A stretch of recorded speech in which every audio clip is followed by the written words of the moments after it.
Howdy, nerds! How you doing? It's fucking late over here. I was on the fence about whether or not I wanted to do a stream. I was gonna do it after the debate, but I wasn't really in the mood to do it immediately after the debate. Not that it was, like, especially horrible or anything, it just, like, I don't know, got me thinking about some shit. But then I made dinner, and I felt better about it. And also, Alex told me he was gonna be up for a while, so... Yup. And some nerds. I mean, yeah. I mean, I reckon I sleep enough. It's just, I don't know. Always been a night critter. Just always been like that. Like, for as long as I can remember, really. Like, I do not have any memories of even when I was, like, a tiny child. It was always fucking really difficult to get me to go to sleep. So yeah, I figured I'd get a little more, pardon, into, I hesitate to, like, it's not really creepy, it's fucked. Like, it's really fucked up. Like, this is not spoop. This is not spoopy. We have skedaddled past spoopy, for sure. I mean, in the first 2 minutes, this little girl watched, like, the devil murder her parents. Like, shit just 0 to 60 in no time flat. So, let me get started here. So, I saw y'all nerds talking about creepy classical music. What in the can you not? Steam? Okay. This looks different. What did y'all change and why did you change it? God damn it. Okay, it's fine. Yeah.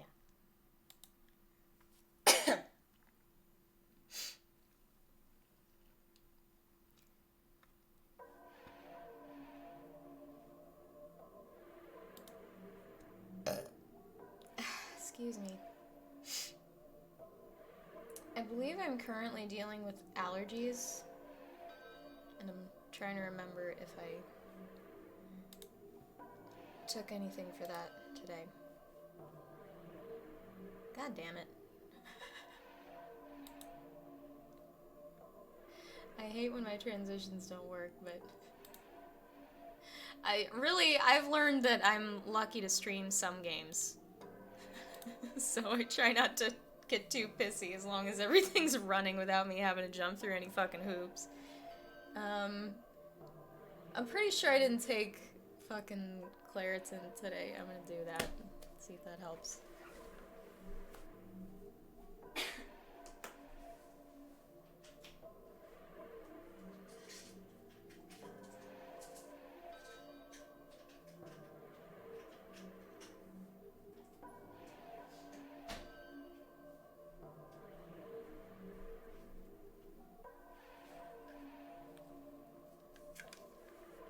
Trying to finish a glass of wine here. I don't think there's any conflict there.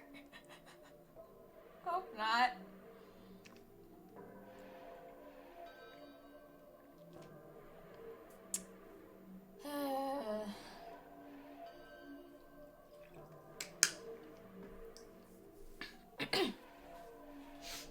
Yeah, this debate was not as much of a shit show, for sure.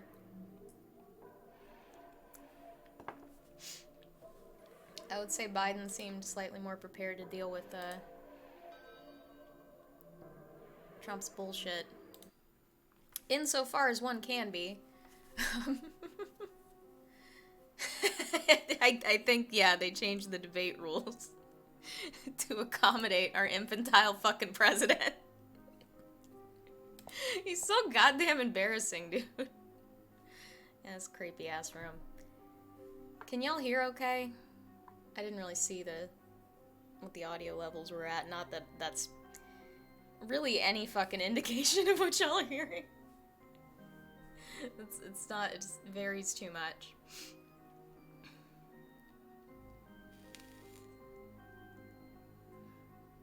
One apparent reason that hasn't happened before is because both parties have to agree to do that. Well, like, I imagine it's generally not an issue. Because the people that run for president aren't normally Donald fucking Trump. So, it's usually not a fucking problem, but he just rolled up in there like a fucking grade school bully, and it was clearly necessary. Like, he interrupted him fucking dozens of times. He went over his allotted amount of time probably dozens of times. Like, it's just... He just, like, he's narcissists. They think boundaries are optional. They don't fucking, like, that's... Rules are for other people. That's how they fucking think. No, it's never this bad because, yeah, he's anomalous. This is not normally how people get to be fucking president. By a long shot. He's such an anomaly, really. Yeah, it's always been a little bit, you know, people tripping over each other, but there's always also been an understanding that, like, if the moderator has a certain tone in their voice, shut the fuck up. Like, there's, you know, there's a level of decency that isn't there once you bring Donald Trump into it.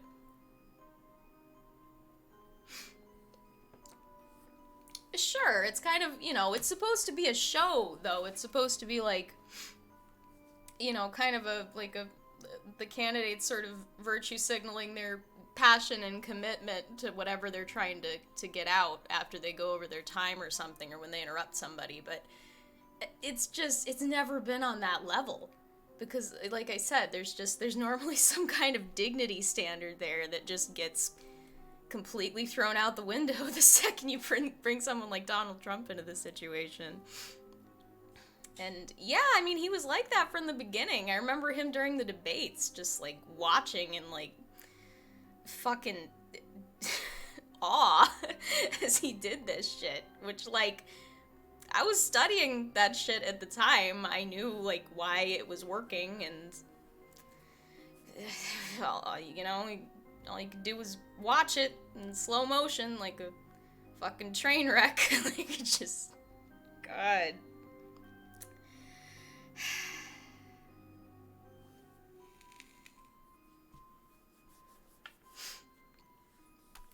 Let me figure out what the fuck I'm doing here before I rant more about that. I'm laughing at Nick laughing. I don't think y'all can hear him out there. Especially not over, like, the ambient noise and sound effects and shit. Microphone is sensitive, but it's like... Its aura of sensitivity is small. Like, its range is small, but if you get close to it, you can hear fucking everything. To a horrifying degree.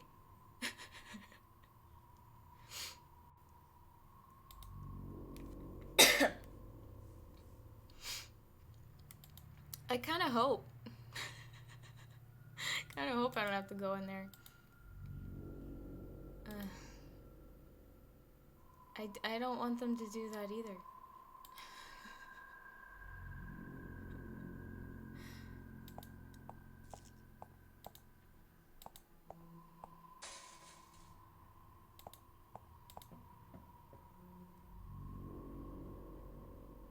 Right. So what?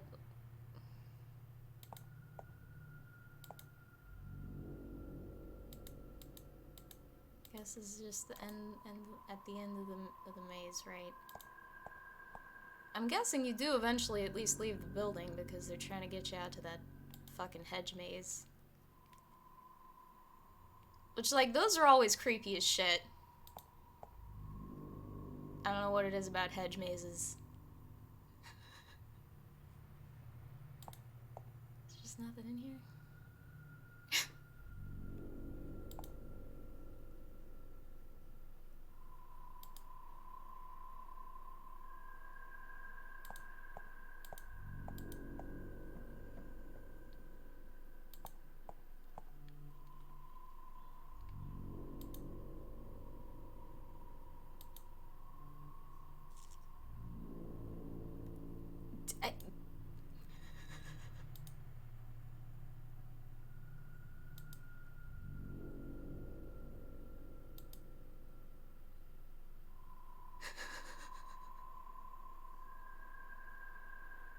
Sorry, I should be reading that out loud. I'm a little bit more inebriated than I usually am when I stream, so...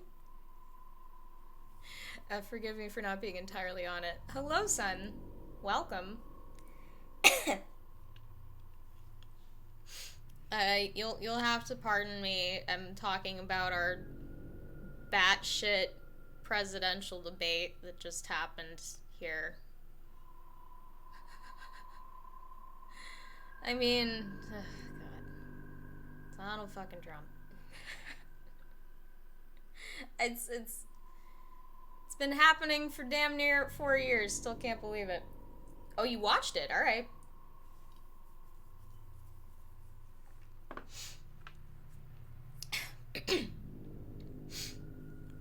Yeah, I try not to have too much of a, there's probably a word for this, for how, like, navel-gazing Americans are with regard to their politics. We just, like, we assume everybody else in the world knows what the fuck is happening here.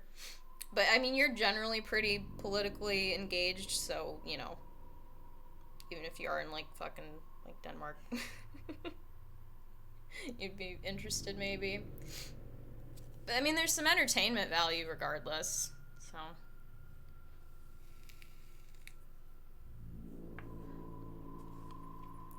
Yeah, it was not the shit show that the first debate was, for a number of reasons.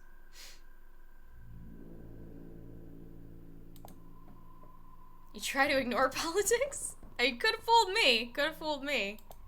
The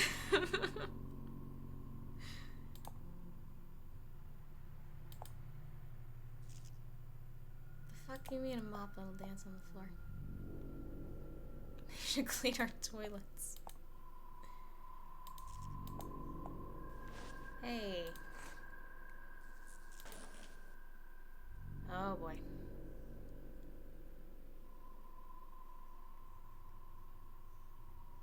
You try to ignore politics entirely, you're just not very good at it. That's kind of how I feel, in a way, but I realize ultimately that politics is kind of at the end of the rainbow of the shit that I study, and that it's kind of a necessary thing that must eventually occur, and will naturally occur when you bring people together to start, you know, doing things like writing legislation and shit. That's gonna happen, regardless, so... I guess I'm just motivated to minimize that nonsense, because it gets in the way of doing things like coming up with effective policy and even getting it passed. You're more interested in local politics than in political theory? Yeah, that's true. I guess when I talk to you about this shit, it's usually in more, like, abstract terms, not necessarily, like, current events and shit. But that's the level at which I like to talk about this stuff, so... Maybe that's why I didn't notice. I mean, I'm not really a news junkie, especially not at the moment. It's like, I had to just pull back from that. Like, it was fucking with me too much to try and keep up with things. I try to maintain awareness of stuff, but I also know it's like, it's only so useful for me to get wrapped up in things that I can't do a damn thing about, and sort of waste my emotional and cognitive energy on shit that I can't help, and not put that where I should be putting it if I would like to be more useful. So, you know, it's not that I don't care, it's that I'm trying to, it's that I do. Really, that's kind of, that's the point, is, I'm fully aware of my status as, one tiny bitch, and I know that I can't really do much about most things by myself, but there are things I can do to, generally help the situation in my own little sphere, so. Oh, what is this? A two-part quote from a friend, an American. Okay. I'm gonna read it. Even where there is no prospect of achieving their election, the workers must put up their own candidates to preserve their independence, to gauge their own strength, and to bring their revolutionary position and party standpoint to public attention. They must not be led astray by empty phrases of the Democrats, who will maintain that the workers' candidates will split the Democratic Party and offer the forces of reaction the chance of victory. All such talk means, in the final analysis, that the proletariat is to be swindled. Yeah. Yeah. They're sure trying. But I feel like you can only keep a tortured populace quiet for so long. I would rather this not get out of hand. Let's just put it that way, but it would be good to be as prepared as possible. Worst case scenario here. It's looking like Biden is standing a very good shot, if the polls are to be believed, and generally speaking, they are. It's really mostly a matter of how much Trump and his various and sundry inadvertent and intentional international allies are able to fuck with the election and essentially cheat to try and pull out a phony victory. Which, yeah, they could in a number of ways, but the margins are looking good. Like, if it was a close election, I'd be a lot more nervous, but, like, Corn Pop got a lead, so, like, I'm letting that chill me out, because there's other things I should be worried about. Yeah, I hope. Like I said, debate looked a lot better tonight. Biden, like, he's just getting old, man. Like, he was honestly, like, he was way more sharp, like, 5 years ago. Really. Like, when he was fucking VP and shit, when he was campaigning with Obama for the first time, I mean, he's never been one of the best public speakers, but yeah, he used to be pretty fucking sharp, and he's just like, I mean, he knows he's getting older. He's, like, openly referred to himself as a transition candidate, like, somebody who, is probably only going to serve one term. I don't know if Biden is Satan, but he's certainly not the person I would have picked. For a number of reasons.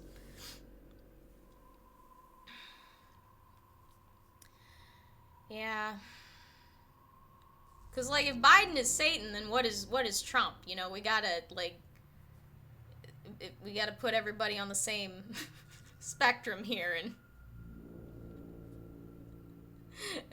unless we start getting into, like, some childish shit, like triple Satan, like,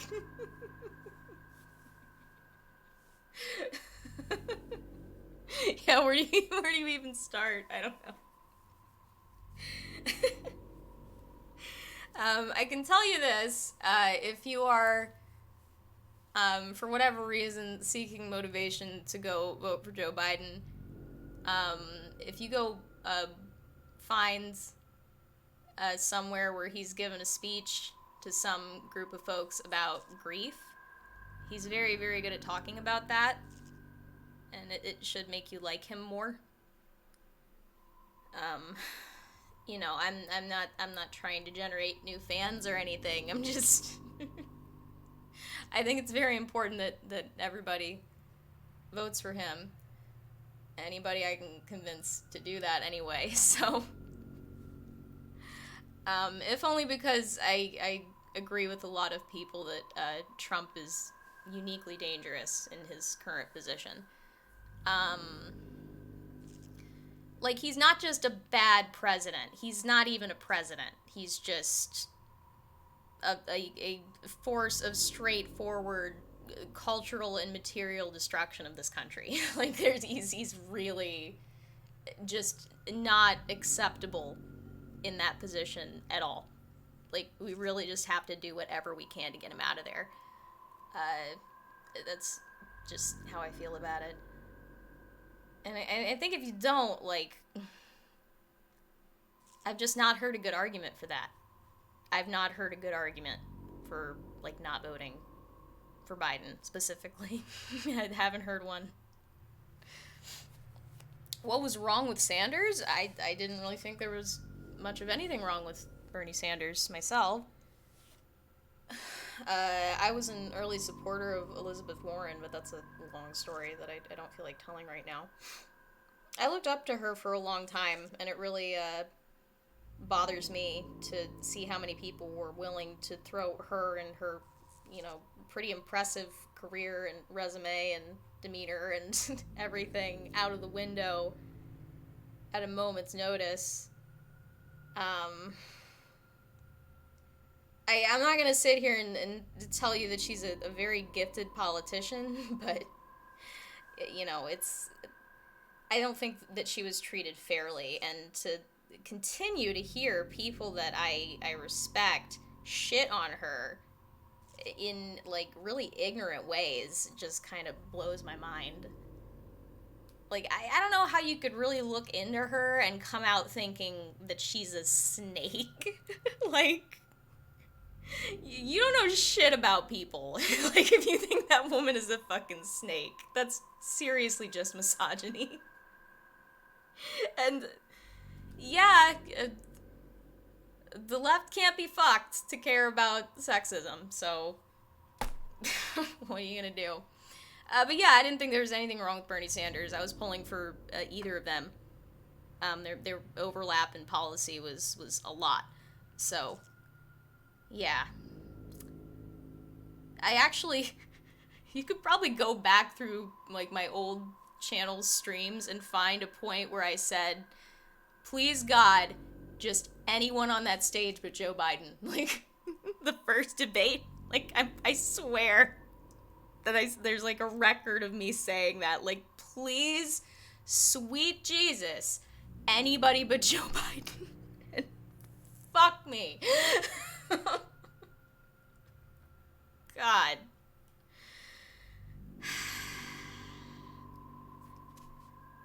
I'm drunk. I'm supposed to be playing a video game. Yeah, I was actually, if these are the same drug, why they look different? Bad pills, I just take them to find my kitty. Maybe they ran out of color.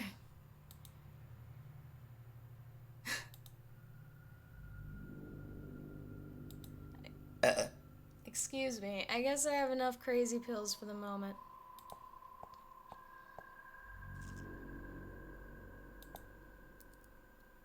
You really lose your head in this place. Fuck. Do I not have a rim shot, hotkey? Oh, fuck me. I don't. Oh, that's a mistake. Oh. Like hitting the microphone. Also a mistake. That shouldn't have been too loud, though. I didn't hit, like, the microphone. I hit the stand. I really need a rim shot. Hotkeyed. That's essential shit. Yeah, that was a very quiet bump. Yeah, I hit, like, the, what do you call it? This goofy looking thing. It, like, shock mount, maybe? It, like, suspends the microphone in a little, like, cage of bungee cord so that it doesn't pick up the vibrations from the microphone arm. Shock mount. Okay, yeah. That's what it is. I knew so much about microphones around the time I was doing all my audio shit, and it promptly leaked out of my head within a few months. I'm very good at learning a lot about something and then forgetting a lot of it as soon as it's not useful information anymore. I don't deal with a lot of audio shit except this, and you know, it was kind of just the setup. Well, I'm getting into a good job if I'm good at that, actually. That's a lot of what making educational YouTube videos is about. You kind of learn a bunch of shit all at once and kind of info dump it in some creative manner and show it to people. And then you don't have to know so much about it anymore. And if you need to learn it again, you can go consult past you about it, which is pretty dope. So... Did she say she could be a witch and fly on a broom? I've definitely always wanted the ability to fly around, but flying on a broomstick seems extraordinarily uncomfortable. Didn't the ones in the Harry Potter movies have like seats on them or some shit? Maybe that would be alright. Can I grab that? I don't think so.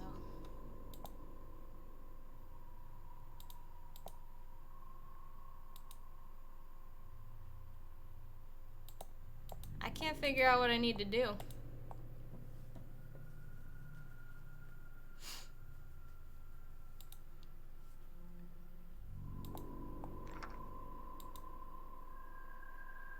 Right, it word.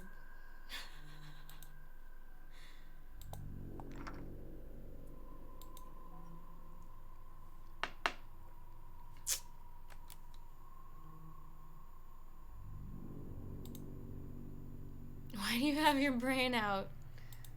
Yeah, it's so rude.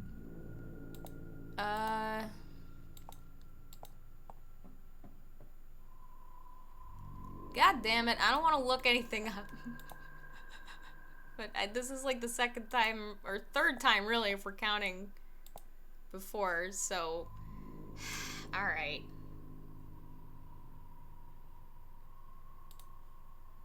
Not trying to waste y'all's time entirely.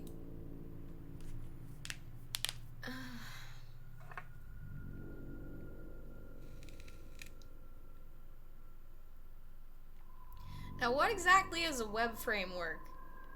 I could kind of infer, but I'd rather you try and explain it. Excuse me.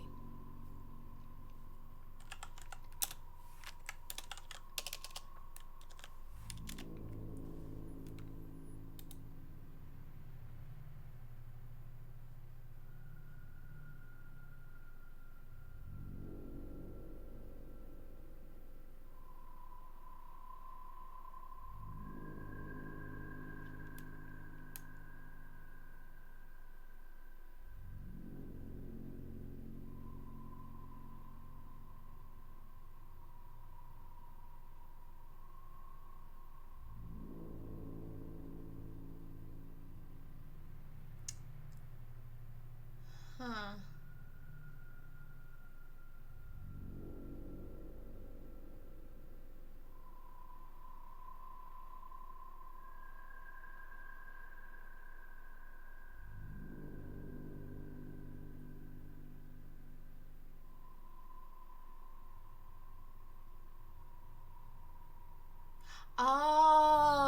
Oh, fuck. Okay, that makes sense. I figured it out. Okay, like, you know the lady who was talking on the phone? She said something about a key and, like, she would let the person on the phone know if it turned up. There you go. Yeah, okay. I'm gonna go ahead and blame that on me fucking forgetting shit from when I played this a couple days ago.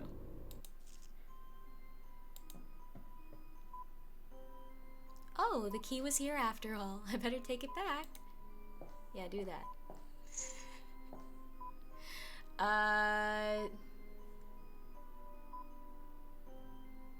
Okay. The alarm code. I actually didn't write it down, but it's right here. So, glad I didn't click off of that. So I had asked y'all. Oh yeah, y'all would both know what that is. A web framework is all the tech that the front end runs on.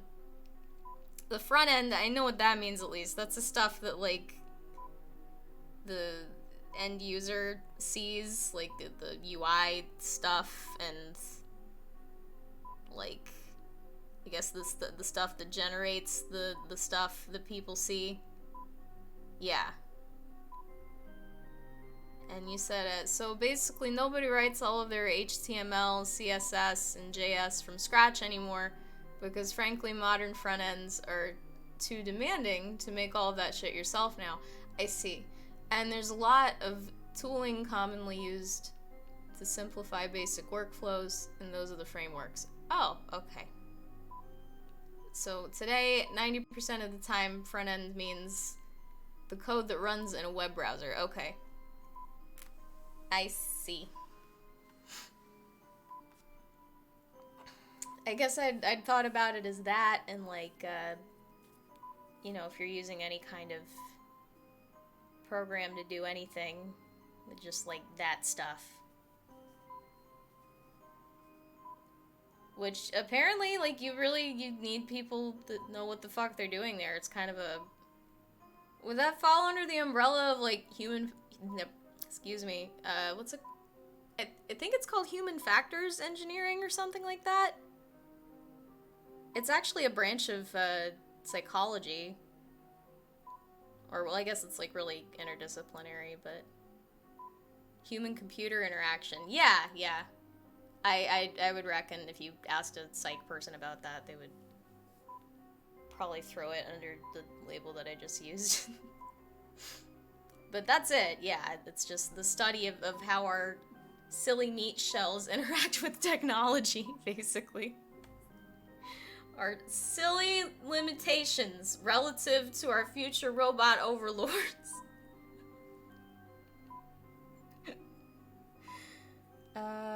Okay.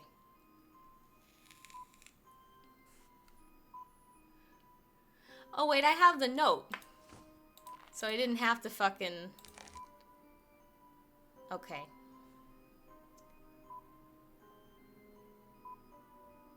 December... Oh, okay, you have to do some math. Okay. It's 12 plus 17. It's 29. July 7, 32. Okay. So is it 4 digits? Is it 29, 32?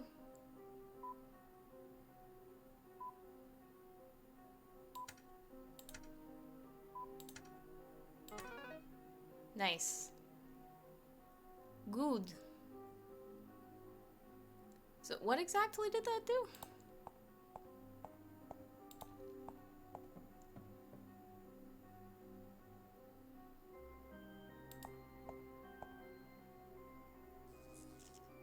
Wait, what's UX? Is this the door? No, it's the operating room. Maybe this one?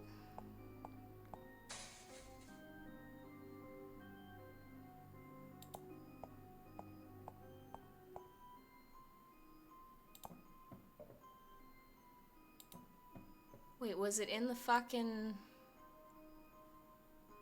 Oh, user experience. Gotcha.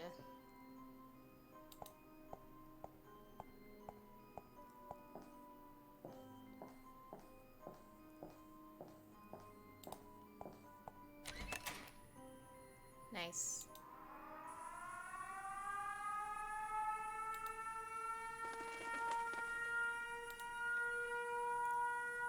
Oh no!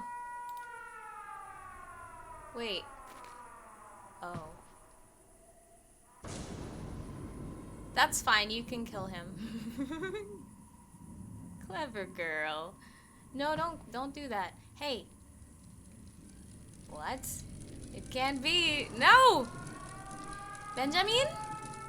Oh no. I guess he's the... Okay, so I had like an animal hero in Little Misfortune too. I like this format of like a tiny, tortured little girl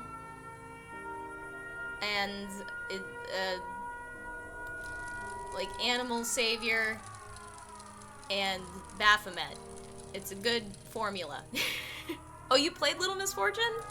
I don't think I remember you seeing, or I don't think I remember seeing you here when I streamed it. It was just amazing. The cat's name is Mr. Midnight. The fox in Little Misfortune was Benjamin. And I was saying it like Misfortune did. Benjamin.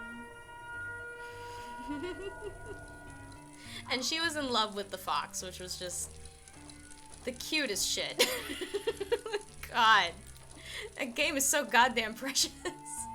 So this is the same developers, son. This is like the first game they made.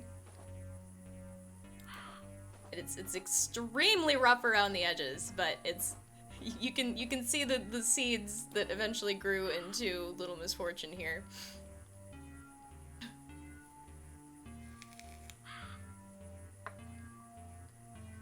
Oh, is the glitter?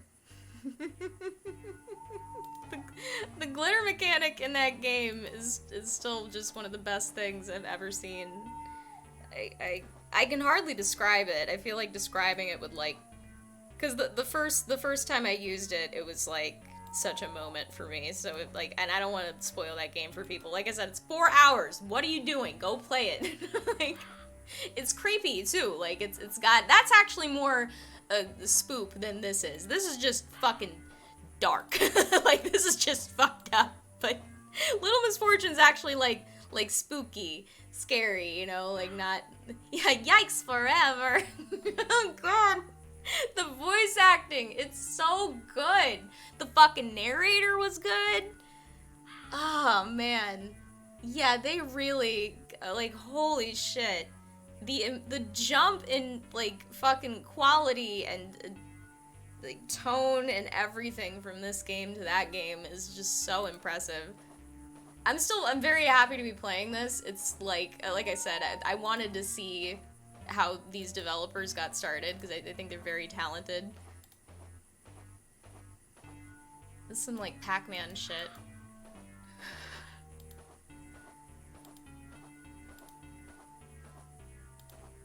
Oop, nope. Am I gonna be fucked? Okay, no. You're dumb.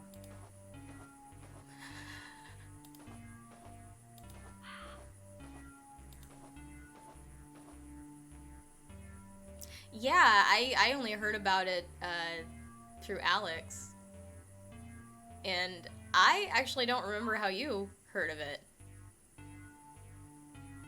Yeah, I will tell anybody willing to hear about it, about Little Misfortune. Because like I said, it's 4 fucking hours. It's not expensive. And also these people are really talented and you should give them your money.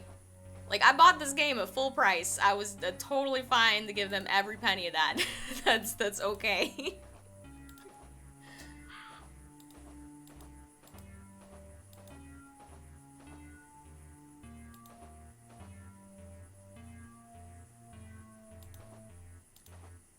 Oh yeah, I can't imagine you playing that and not just immediately having the thought that I needed to play it. And like you were insistent about it in that same way that you were insistent about Psychonauts. But for that game, it was like because it had been out forever. It's like, holy shit, how did you not play this game? And I don't have an answer to that question. I think it came out like during a time when I was in college and extremely busy.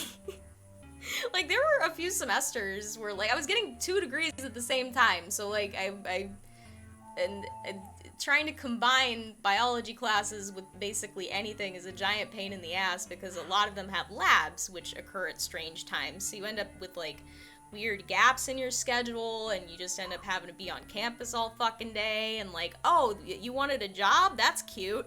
Like, so yeah, college was a very, very busy time for me, and I didn't get a lot of gaming done for a few years there.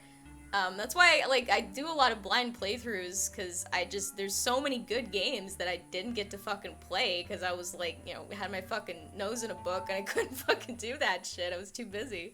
So yeah, There's, to me, no reason to go fucking, you know, looking for the newest, hottest games when there's, like, a ton of fucking classics that I've never experienced before that would be very entertaining for other people to watch me play for the first time. But yeah, I know that when you approach me with a game like that, like, you know that I'm gonna enjoy it that much, so it wasn't even a question. Like, you didn't even have to describe it that much, and I was already on board.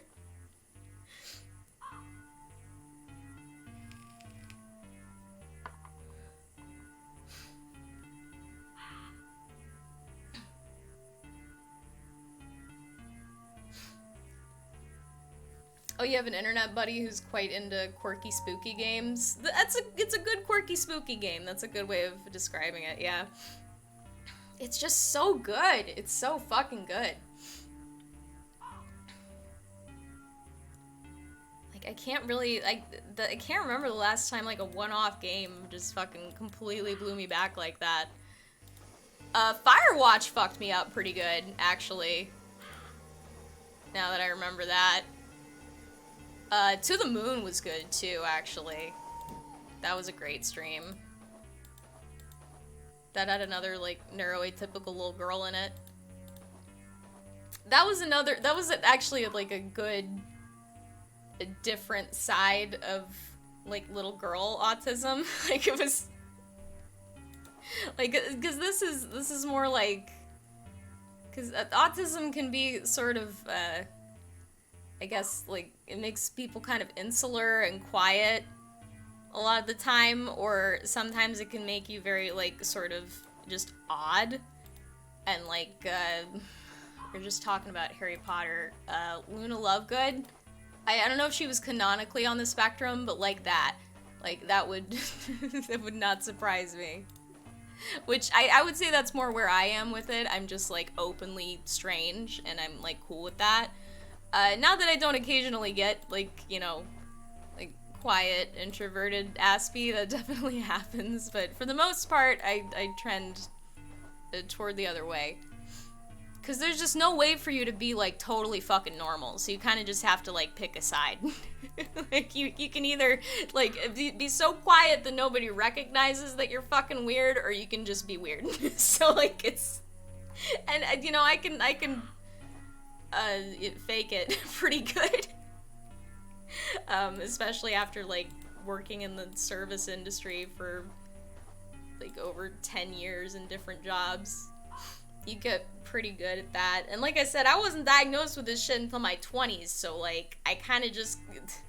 It's sort of sad, but I sort of, like, beat myself into being normal. Like, you do a lot of, like, beating yourself up in your own head over your fucking weirdness, and it's part of socialization, I guess. But yeah, like, I don't feel like my parents were, like, pretty nurturing of my strangeness.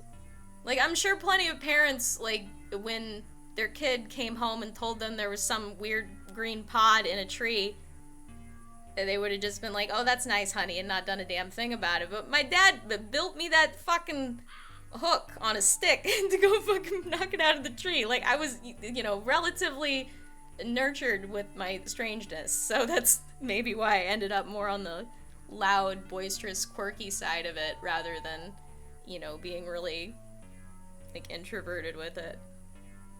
But, yeah. But they just thought I was smart. They didn't really know there was anything, like, off there. I do like that story about my dad. It's, there's a lot of the bad blood there, but in many ways he was a really good parent, so I try not to take that from him in remembering all the shitty things he did. I think, like, considering how he was raised,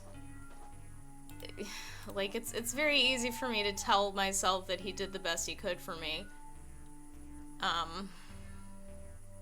So.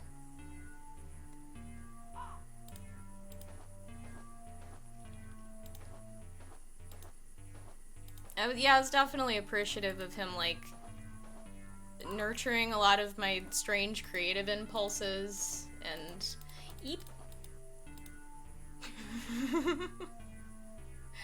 And anytime I demonstrated interest in like a hobby, he would try and get me further into it.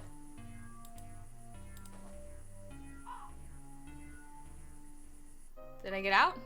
Hey, at the end of the maze, you will find... Where's my kitty? The evil critters of the night. No! It will hunt you, and they will laugh. But there will always be a good side.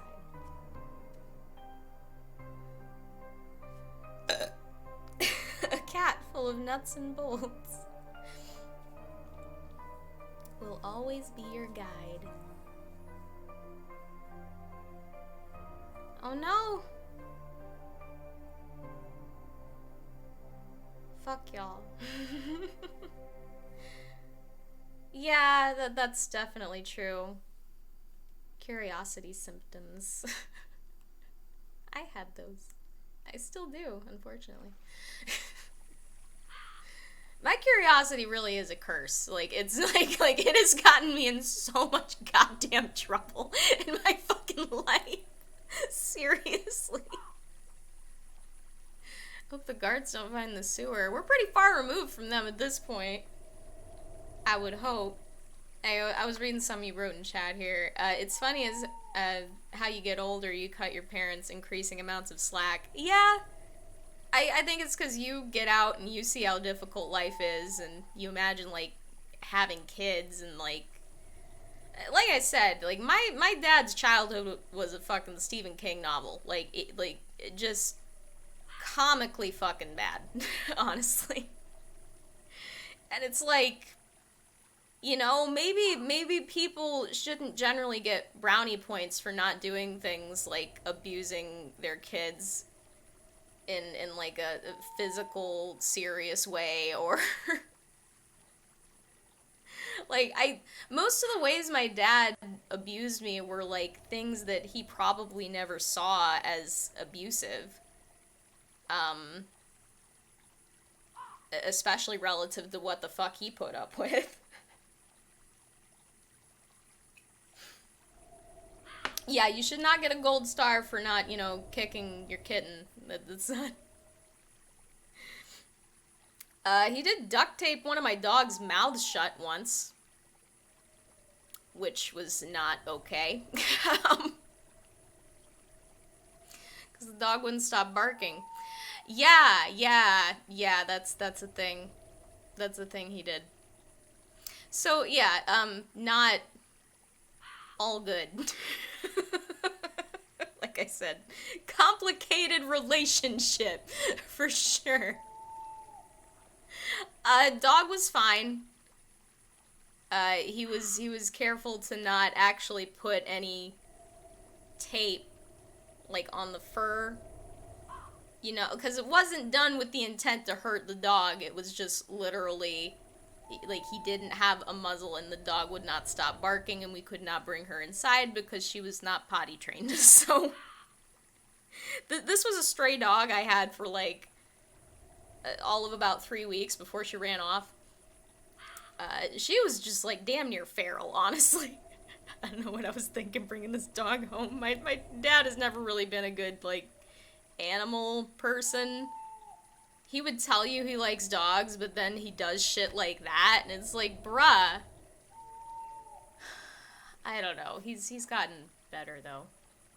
And he has a dog now, and so I actually brought up the duct tape thing recently and just, like, it chewed him a whole new asshole all over again over the shit he did when I was, like, 9 years old.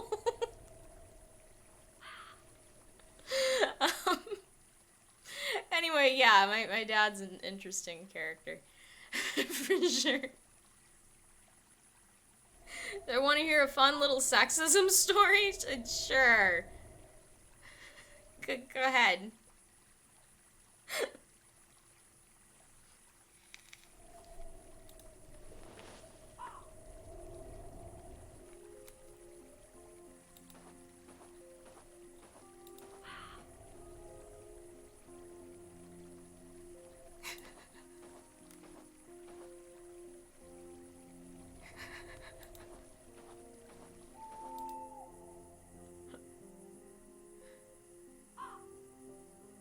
Your father once poured Bailey's Irish cream on his potatoes because your mother hadn't made sauce for him? Yeah? You just couldn't eat dry potatoes? Couldn't, like, put some butter on that shit like a normal person? You had to be a fucking spiteful weirdo and put Bailey's on his fucking potatoes? Yeah, there's a lot wrong with that. I would probably call it abusive. If it wasn't an isolated incident, especially. It's fucked up, yeah. Did he ever do any of the cooking? I'm assuming not.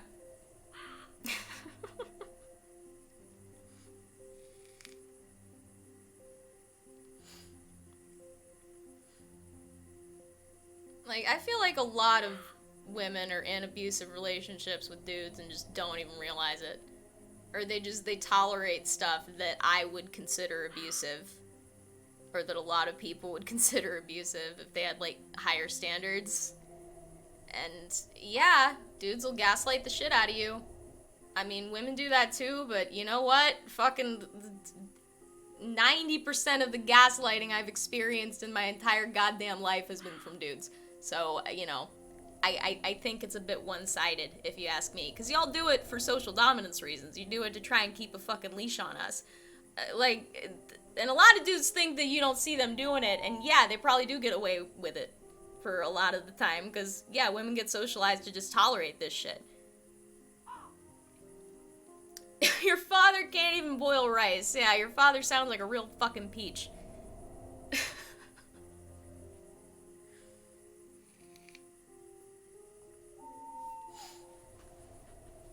I mean, what's your father do?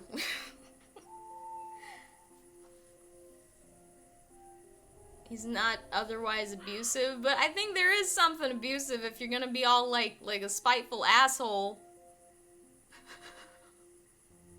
Over, like, I think that's abusive.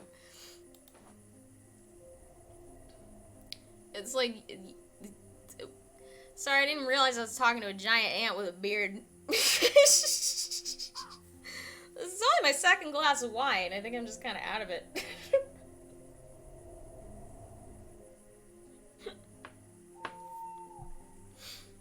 You're a very big ant. Are you real? You always ask the same thing. Always. Wait, what?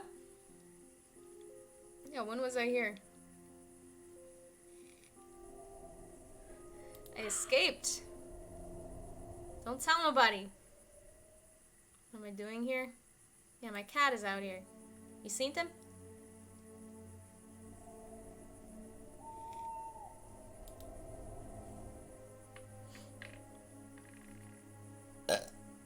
Excuse me. Have you seen him? What? And what do you mean he's eaten?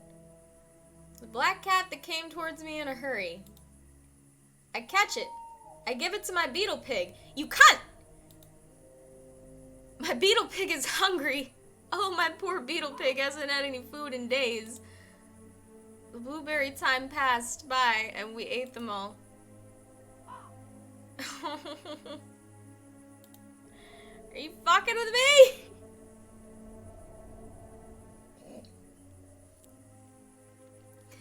Bro, you killed my cat. I like that. What song could you possibly? Yeah, you're a murderer.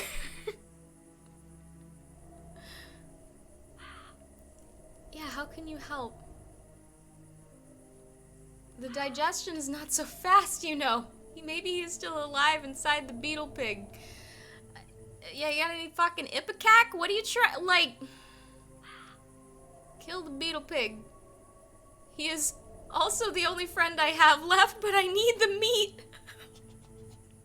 Word? No, sure. Yeah. Antonio the Greatest. First name Antonio, last name Greatest.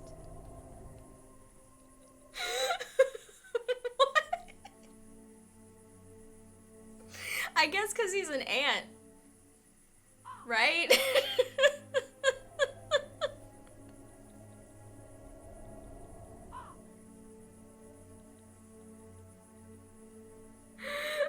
Why this line is just... Yeah, it just keeps getting better. So, like, do I have any murdering weapons? I don't think I'm gonna kill this dude with a crayon. Did you eat my cat?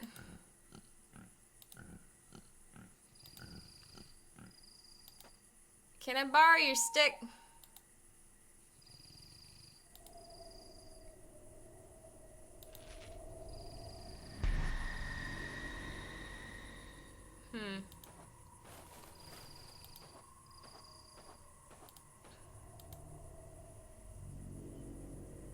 Oh, hey.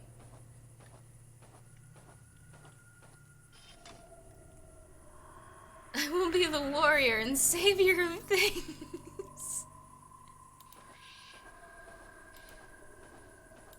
Yeah, I didn't decide on a voice to give her. I'm sorry.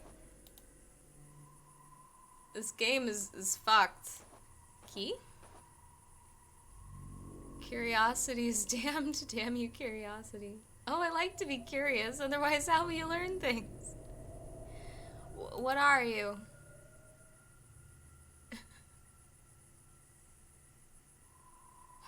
Yeah, give me the key.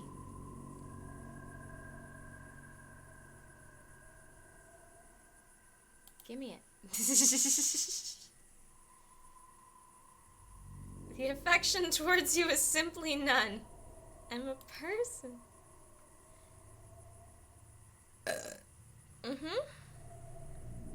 I had a cat.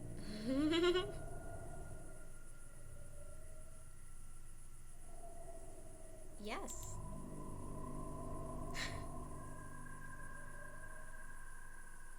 We came from the south, flying as always, and one of us got curious about this key, and all of us got stuck here. And because of our long hair, we can't get loose. Can I help? We have something to fix that. A beautiful comb to comb our hair when we get stuck. Okay, give me the comb. A filthy thief took the comb. Now you're stuck forever. If you find the thief and the comb, you can have the key. Yeah, what's he look like? It's a rat! A filthy narcissist rat! He took the comb to be beautiful. I am dying to see this beautiful rat. I'll try. Stuck forever.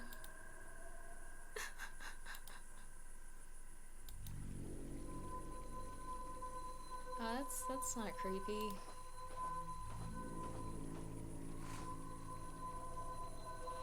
Huh.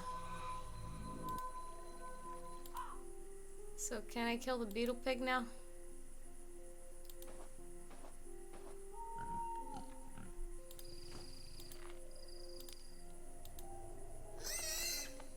Oh, come on, you cunt.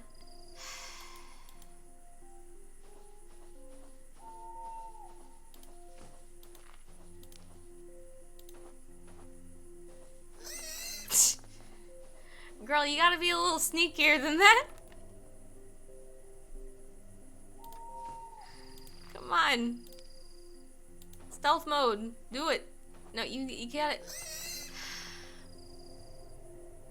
I don't think I got nothing to tie it with. Yeah, I used my ribbon to tie the curtain hook to that. I almost called it the fucking sword, because that's what the fucking kid called it, the cane.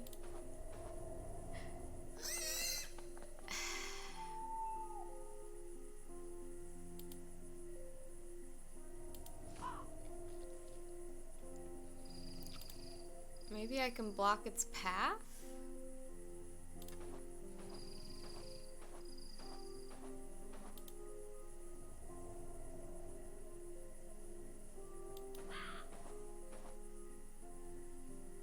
That's the owl. was more dovey than owly.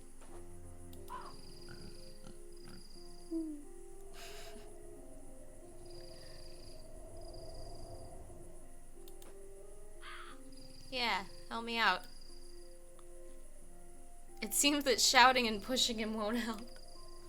Maybe I have to try something more subtle. That's what I keep telling you, girls. Sneak up on it and myrtleize him with the axe. What are you doing?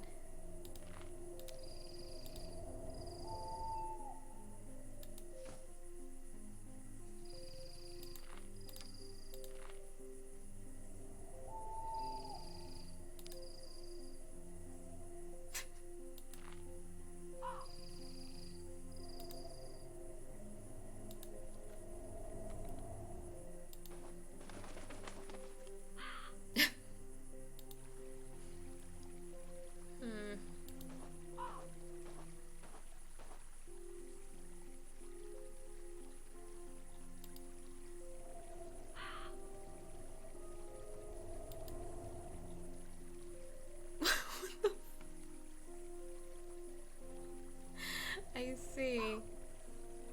Oh, that's a good idea.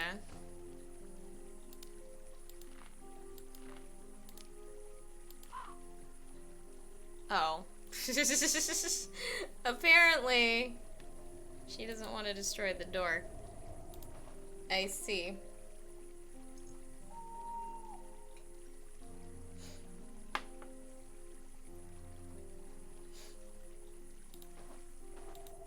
Let's make sure there's not anything else to pick up around here.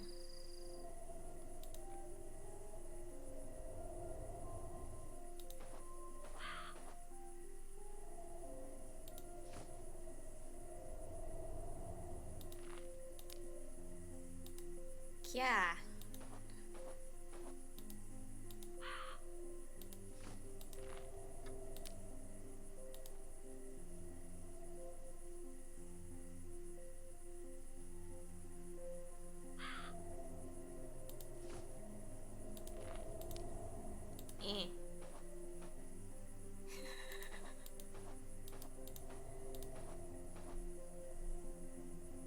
Yeah.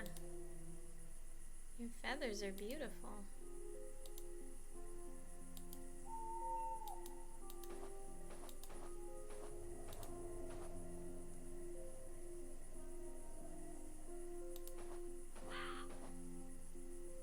Is that the only thing around here?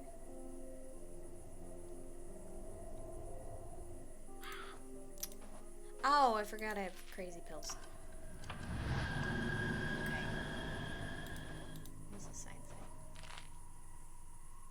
Make an entry. Oh, certainly I can do this, right? Nice. Can I get that?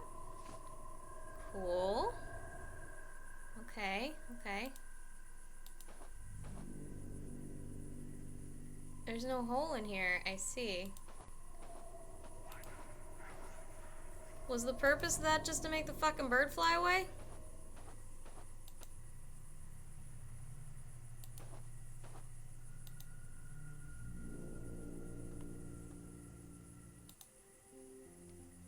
Could be.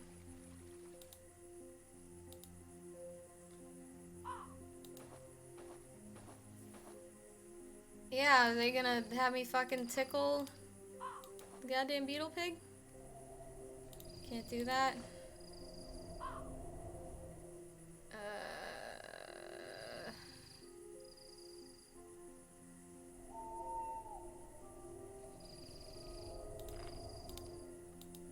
Does it do it elsewhere? Elsewhere?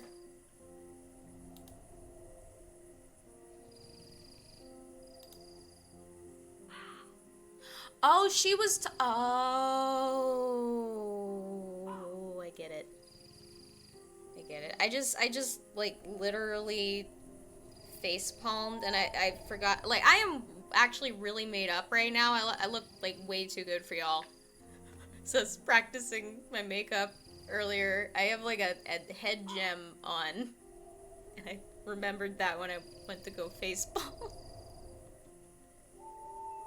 Like, I very seldom wish I had a camera, but maybe this evening, I don't know. I would not like having to think about what I look like while I'm streaming, for a number of reasons.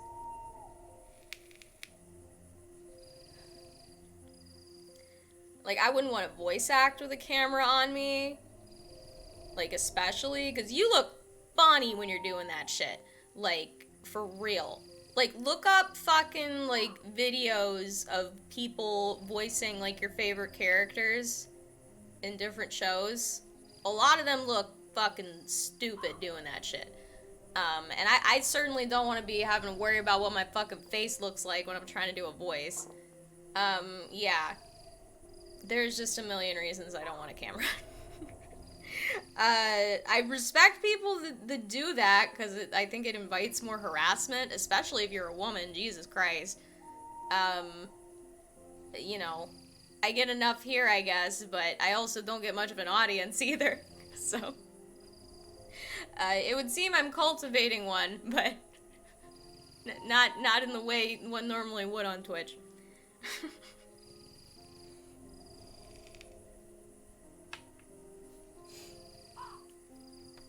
I'm reminding myself out loud that I have food to put away out there. Okay, so I could probably do this then. Wake up!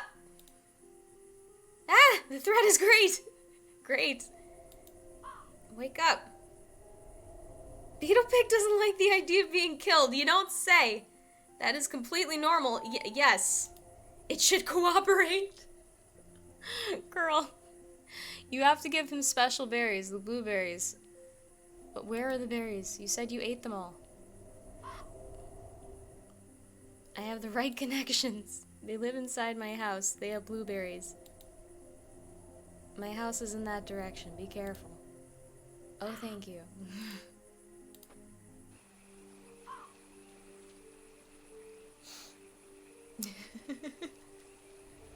I have a feeling you'd be a very striking camera presence. For sure. With your mohawk and your facial tattoo.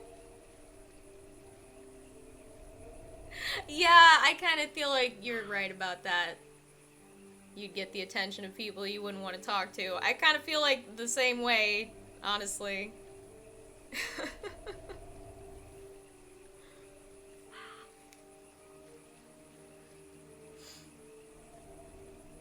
It's like, I tell you what, some of the biggest scumbags on the planet only want to talk to you because you're pretty.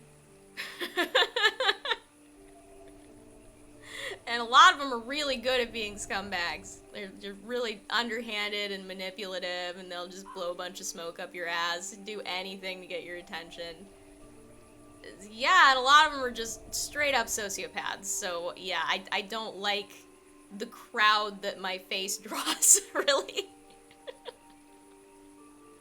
But at the same time, it's, you know, it's usually pretty easy to just, like, approach people. Like, but people are so seldom not just completely flattered by my attention, which is something that I've kind of learned to both cope with and utilize, because it's not something I can turn off either, which is just exhausting, honestly. Like, I just don't know what it's like to just fucking, like, not on the internet anyway, it would seem. It's a little easier in real life. Like, I could just, like, have a conversation with people at, like, a party when those were things that used to happen, or a show when those were things that happened.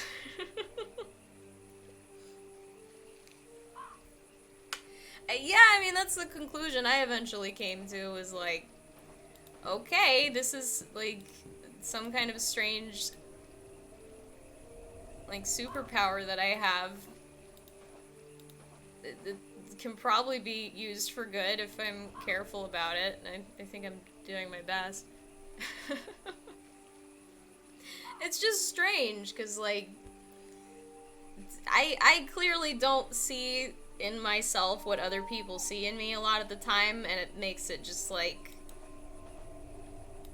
I don't know, I feel like a Saint Bernard trying to sit on somebody's lap. Like, like I know I'm just kind of a lot for people. And I don't really know how to, like, shrink myself down and make myself normal so that people could just approach me and talk to me like a normal fucking person, because that's all I really want. It's sad, but it's true. But I'm used to being kind of lonely in a way.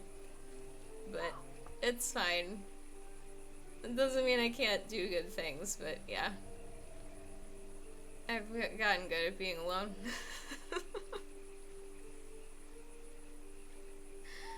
Is this locked? I'm very stuck. Okay. Can I open it the hard way? Oh no, I broke it. Used to be a fairly pretty boy. It's probably not entirely comparable to how a pretty girl experiences the world. No, sir. But I certainly realized it was something I could use and did so. Yeah. There's definitely a certain amount of power in, I think, physical attractiveness. Yeah, I would say it's definitely not, because, like, people seriously just, like, mean you harm when you're an attractive woman, like, straight up. Like, there are people in the world just constantly trying to prey on you, that just constantly see you as a target. It's a lot of the reason I am the way I am. Like, I don't like being approached like that. I don't like when men, like, walk up to me and want to, like, use me for their own entertainment, or fucking milk me for validation, or try to manipulate me in some way to, like, get a status boost. Like, I absolutely hate that shit. And I kind of developed a demeanor that really effectively repels people from doing that sort of thing. And, like, yeah, I guess it's kind of intimidating, but I would rather that than that kind of attention. I really just hate that shit. And, like, you know, I found that the people who think that my demeanor makes me, like, bitchy or cunty are really not people that I want to deal with. Like, if you don't understand why a woman who looks like me would act the way I do, you're a dumbass, and I don't want you anywhere near me, honestly. Like, it should make perfect fucking sense why I act the way I act. It really should. Like, it shouldn't fucking strike people as weird. Oh yeah, I could put a new door on there. Fuck.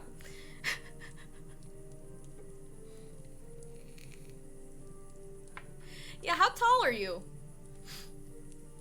I just knew you were, like, tough looking, but I didn't know you were, like, big. Urchak's real fucking, like, tall and strong looking, and we've talked a good bit about what in the fuck. I'm sorry, I, like, mid-sentence realized what the fuck I was looking at, and I just... So this is an ant, like, posing seductively on a steak? The queen of meat. Like, what is this? Sorry, I, like, mid-sentence just... Yeah, anyway, yeah, Urshak's talked to me about how he's, like, very self-conscious of how, like, kind of big and scary he is. So he has, like, the inverse of the problem I have of, like, people don't take me seriously, people, like, literally step on me and push me around and treat me like I'm, like, not there.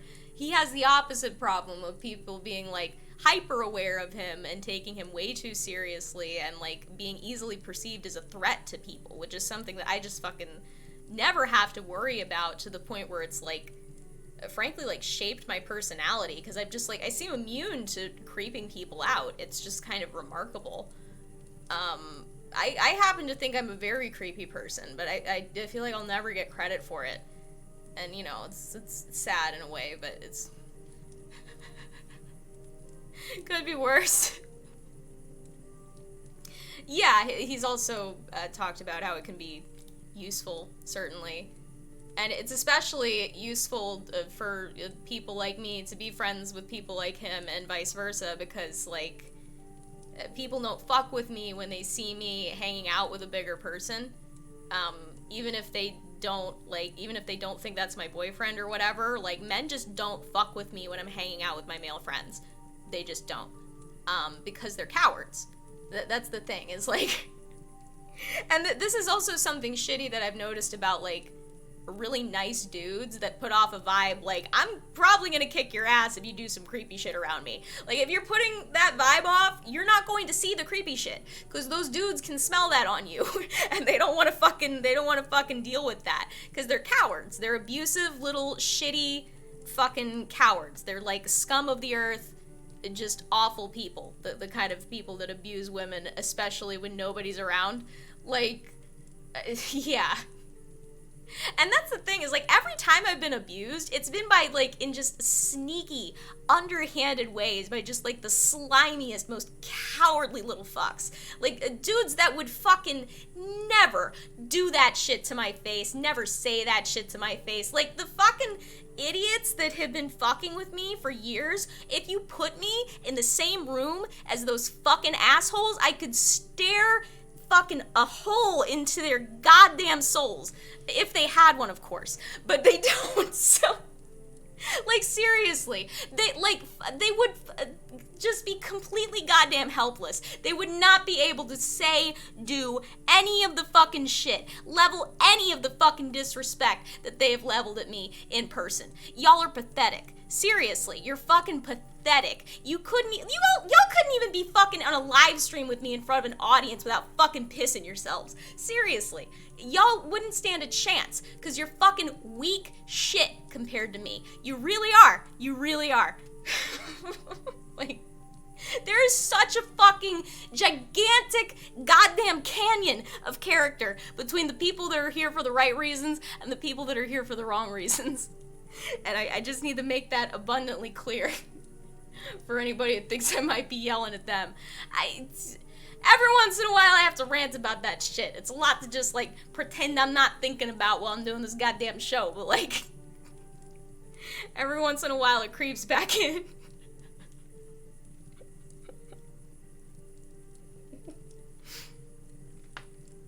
You'd hate to be a large black dude in America. Yeah, buddy.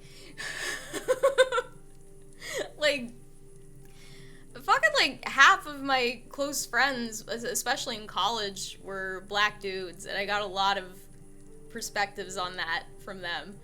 And it's something that makes me, like, extra, you know, sort of personally concerned with, like, what Black Lives Matter is trying to address, because, like, that could be any one of my fucking friends, dude.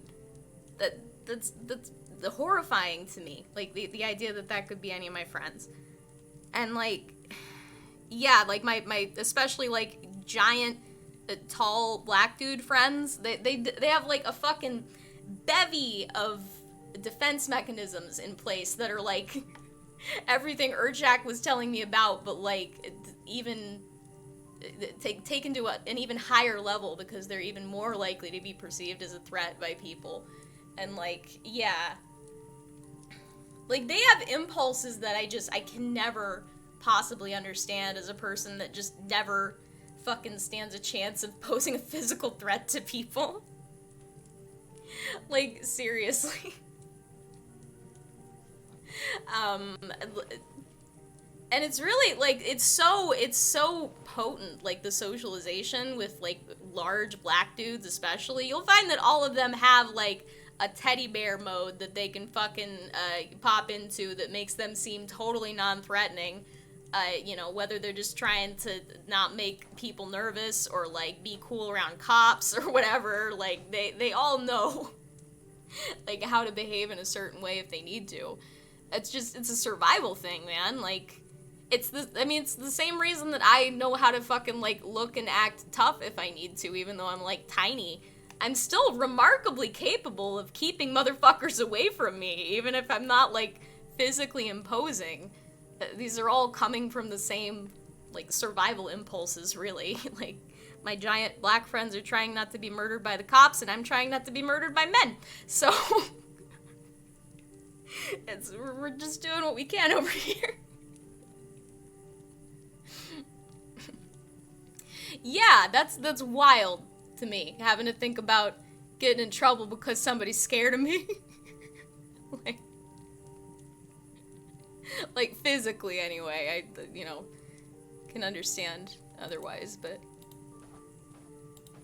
like I said, like, the people that just fucking, like, follow me around and shit and, like, to pretend that I don't exist and are, like, fucking basically stalking me and stealing my ideas like a bunch of fucking amoral assholes, like, I just...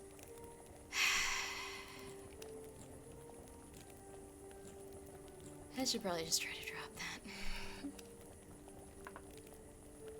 I have a hard time imagining the headspace of somebody that cowardly. I'll be honest. Like, I literally can't even imagine that shit. Like, there is no one in this world I am scared to be in a room with and talk to. There's just not. I mean, assuming, like, you know, there wouldn't be any, like, physical danger in doing so. Nope. Are those berries or pine cones? Well, I think they're, like, the like, pine cone goblins are pine cones, but they do have the berries in there. They seem to be using them. Oh, are pine cones berries? No, I think they might be fruit, dude. Cause aren't those seeds?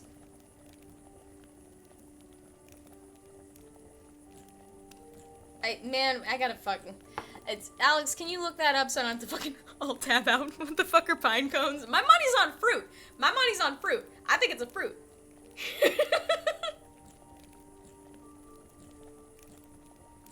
I was an animal fucking physiology person, so I know, like, pretty much fuck all about plants. I always think it's real cute when people, like, hear I'm a biology person and they start asking me questions about, like, fucking trees and shit. Like, nope. Wrong branch. Like, I don't know fucking fuck all about plants. I know a little bit about flowers specifically, because I'm a fan, but yeah.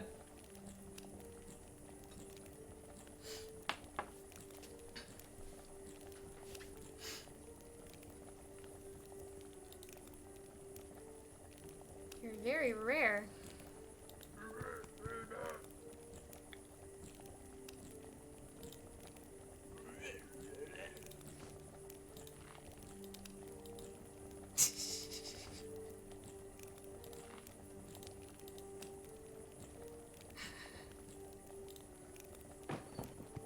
What the fuck?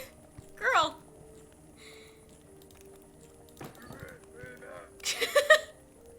No dice.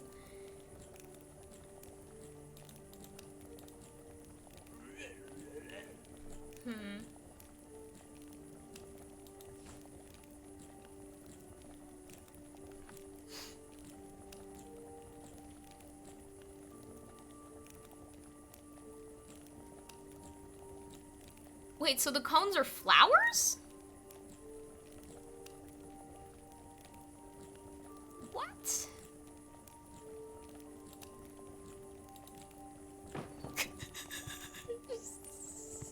Just think it's kind of fucked up. She keeps doing that.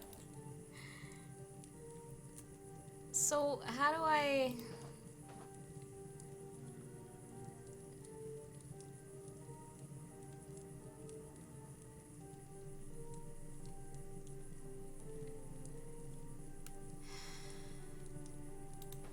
What's this?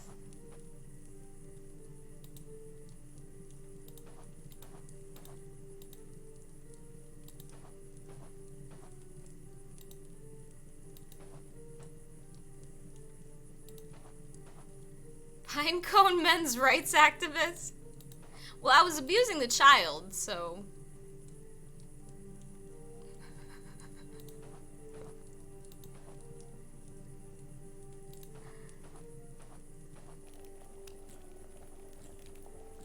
I feel like I need something here. Can I give the kid a crayon? No. Huh.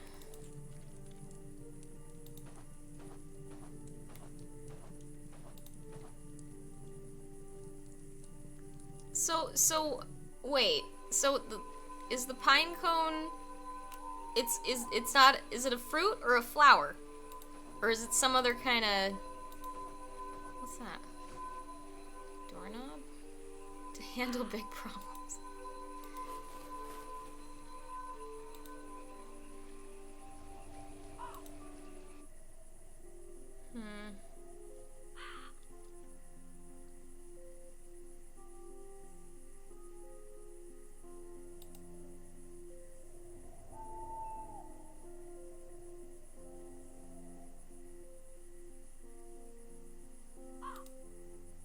Man, my money was on fruit.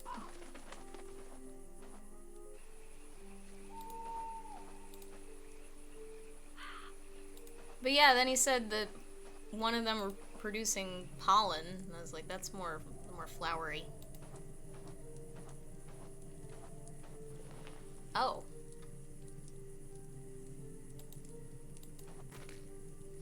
Okay.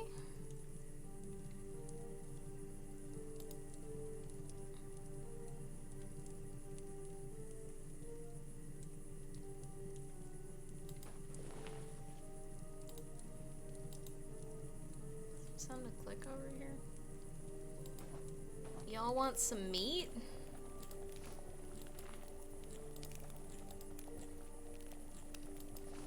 That looks like a lot of meat. Okay.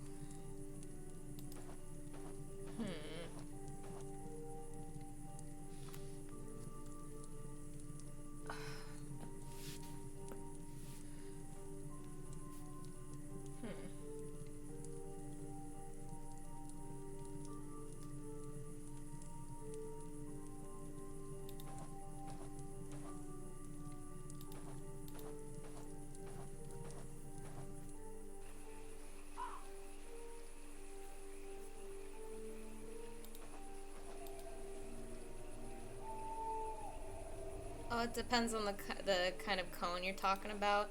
Yeah, they don't all look like pine cones. Do you want meat? No?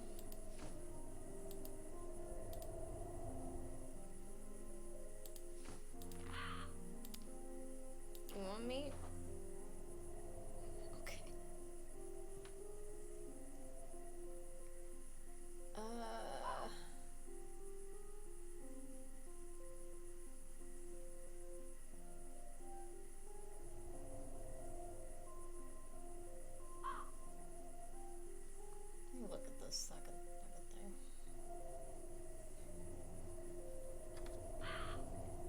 Use the meat on the ants? What fucking ants? What fucking ants? What fucking ants?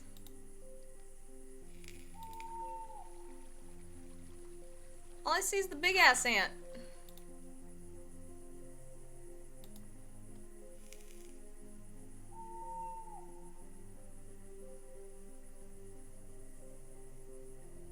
Yeah, what fucking ant?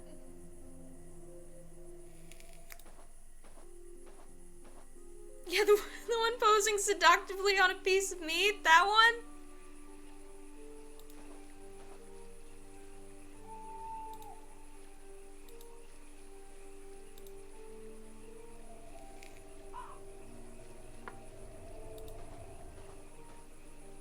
Fucking ants.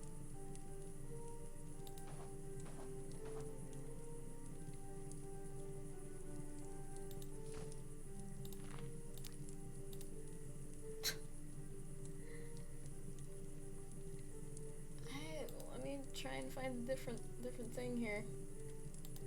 That ain't helping.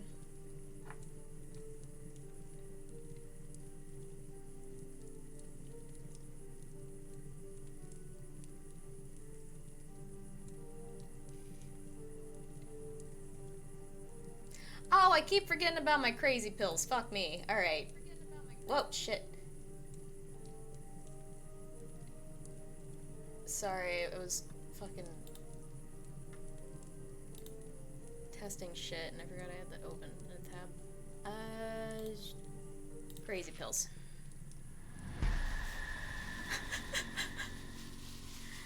What ants? I don't see any ants. What are you talking about?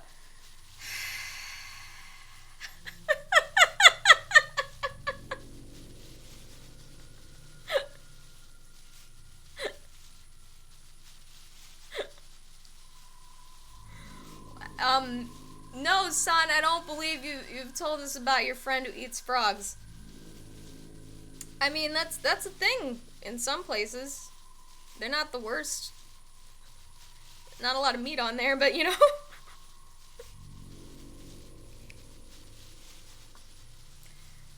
Apparently it's not too bad if you don't overcook them. The legs, anyway.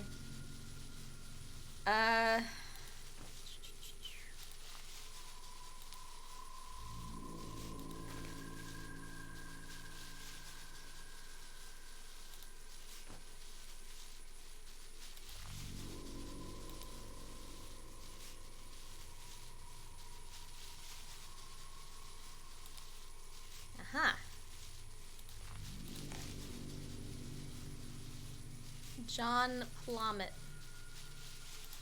And a rat trap. That might work. That might work.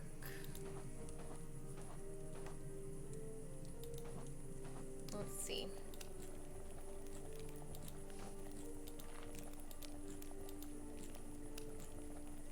Oh, this is awful.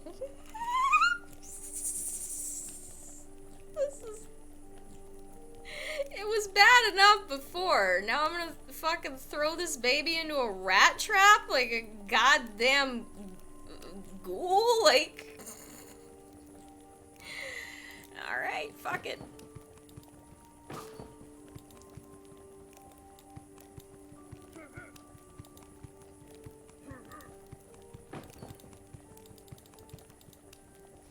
Hey! Did they close the door?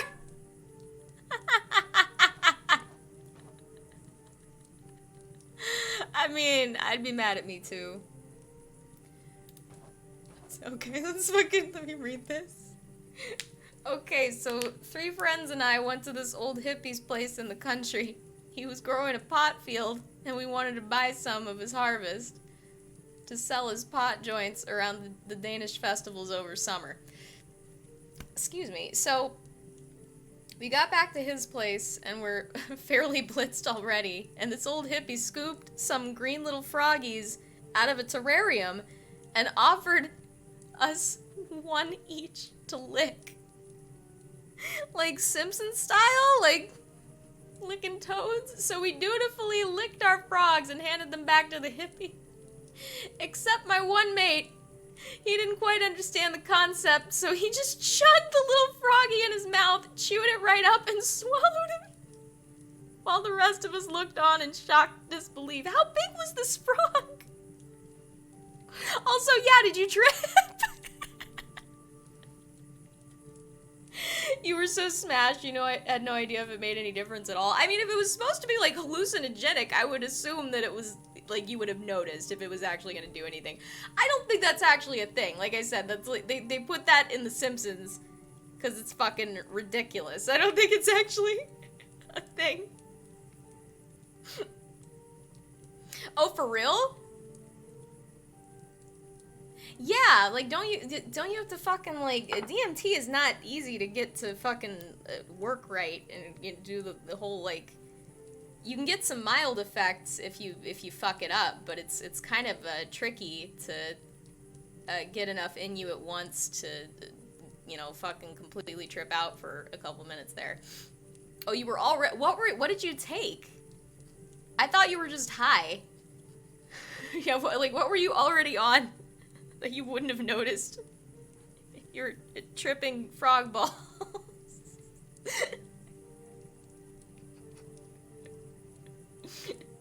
Also, did you tell me how big this frog was? God. Goofy ass. Jesus.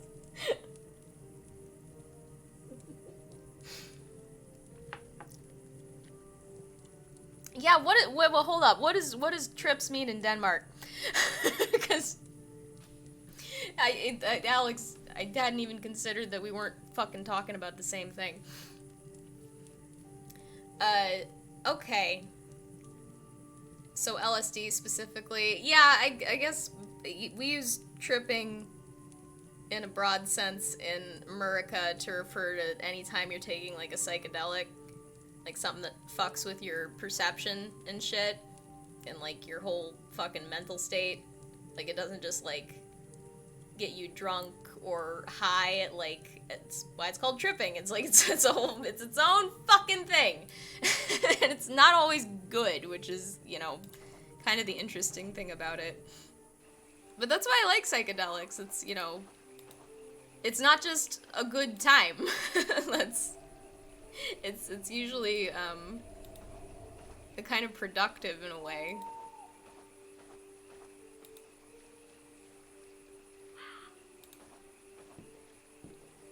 That's actually why people will combine MDMA with different psychedelics. It's kind of a bad trip nuke. Like, you can't have a shitty time when you're rolling, so people use that to, you know, help, you know, chemically enhance the set and setting around your psychedelic use so that it goes well. Cause yeah, you, like, especially if you're on a lot of something, like, you can really go from having a great time to just being in a horrible doom spiral in a dark bathroom in the span of about 5 minutes. You just get in the wrong little thought loop. It could be rough. You had 5 tabs? I would hope that was some weak shit, dude. Yeah, no fucking... Wow. Whew. Yeah, I've never had more than 1 tab at once, I don't think. Fuck. And yeah, acid is actually the only psychedelic that's made me meaningfully paranoid, which is not something I really am. You'd think I would be after all the stalking and whatever, but no, I'm just realistically aware of my situation.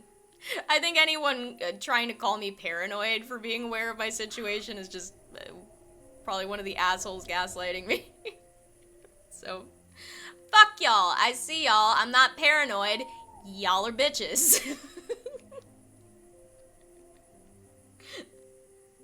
The next day, the frog eater found some Jimson weed out in the corner of the pot field. What is that? Made a tea from it? I don't know what that is.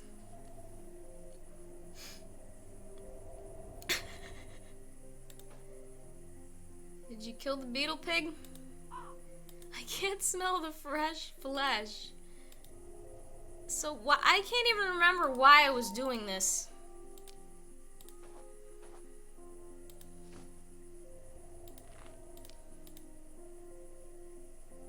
Get dead. Aw, he looked cute there. Come on. What the fuck? That's the rat. You're not my cat. You saved me from misery. Are you the narcissistic rat bastard that took that fucking comb? Is that you?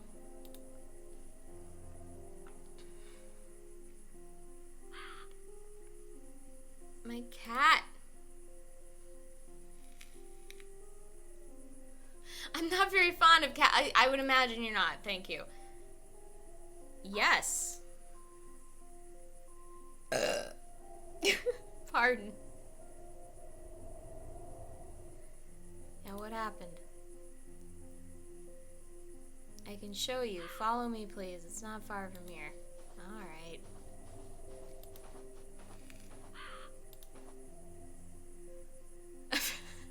You weren't kidding. Somebody took him? I wish I could. Looked like the earth swallowed them. Oh, I remember.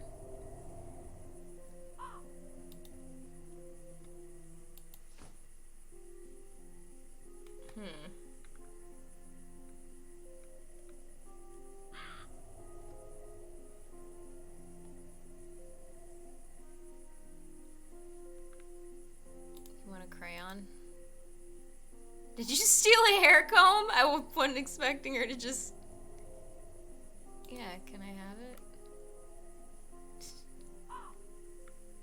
Oh! Yes.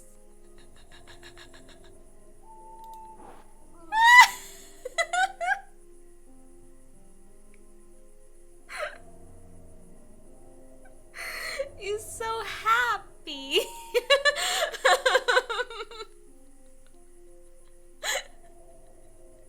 Those illustrations are so fucking delightful.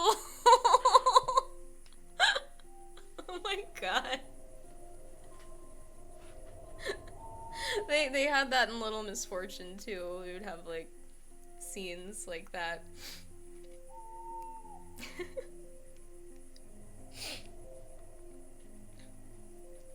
Oh, Jimsonweed is some kind of hyper-toxic but psychedelic plant? Oh no. Oh no. Oh god, I read that and then went back and read the... Oh no. Oh, I'm not even gonna... Oh, that's nasty. Oh god. Why did... I'm gonna be honest, your friend sounds like a dumbass. Is your friend a dumbass? He might... Your homeboy might be a dumbass.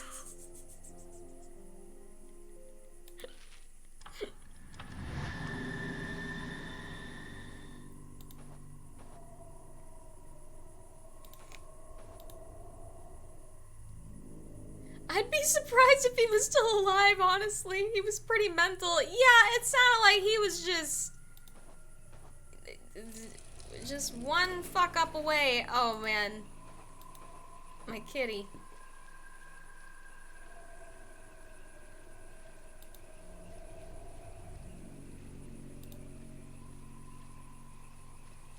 In a golden cage?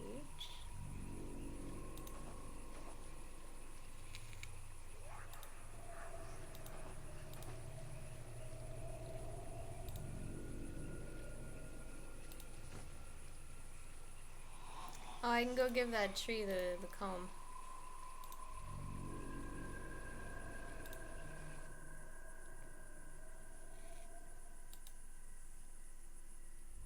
I think I'll probably take a break here.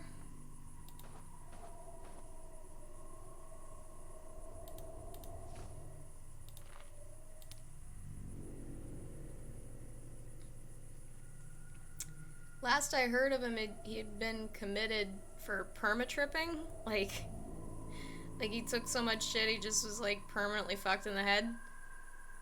That's scary, man. Oh wait, no, I have to give it to them. Yeah? It's pretty important for you to just not stay in a state like that. I feel like I've talked to a couple of people who were like on their way to that with how much they were using psychedelics, and like you can really kind of induce a psychosis on yourself and just sort of become detached from reality because your normal is so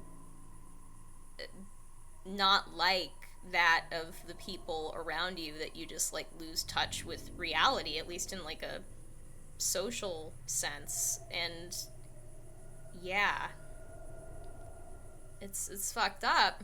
And I'm not even sure neurally what happens there with people who like abuse psychedelics and end up in a state like that. I've never looked into it. I imagine there's probably at least a couple studies on that, because it's interesting. Here's your beautiful comb. Crying blood. So happy.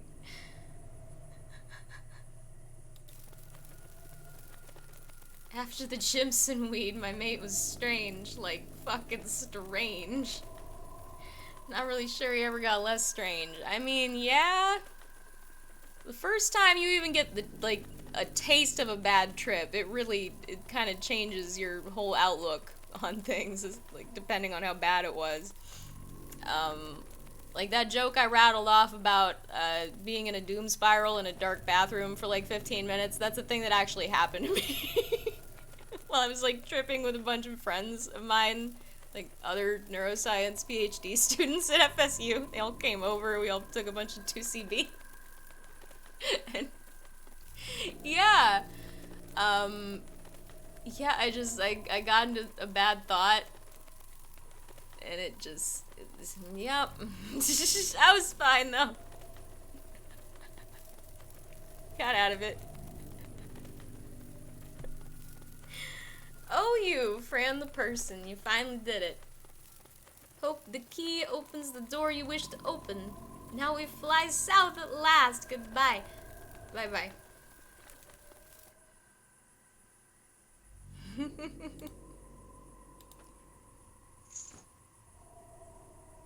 Yay. I don't even know what it opens.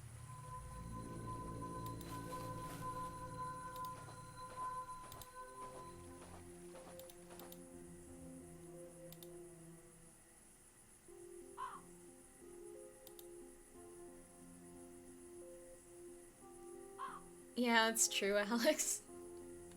The one thing that can bring you to sanity during a bad trip is the knowledge that it will eventually end, yeah.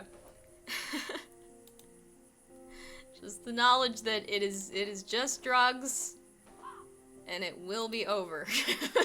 Eventually. Just hang on.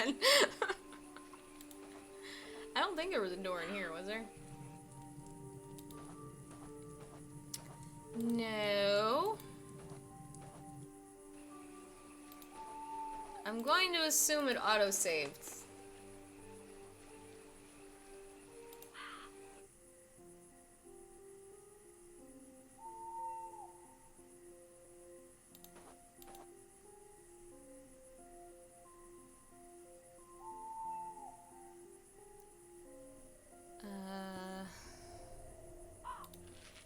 Who's here? Right.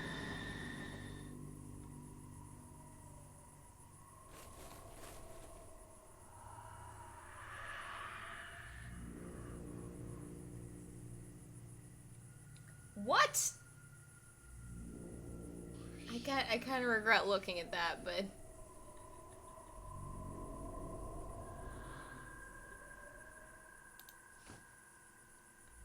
yeah, that was a hell of a story about the fucking frog.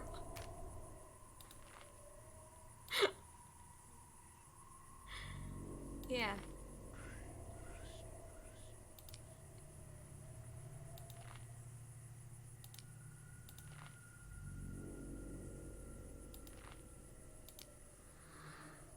Yeah. I made a door. So, how was I supposed to figure this out? How was I supposed to figure this out? My own door is locked. Is this really?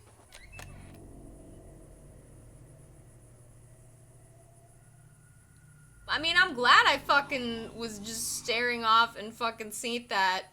Because I have no idea how the fuck.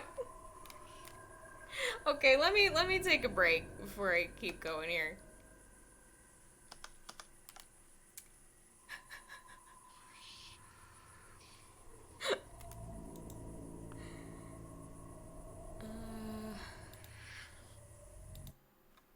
I don't know how this is gonna affect the volume of the music, but I suppose we'll find out, huh?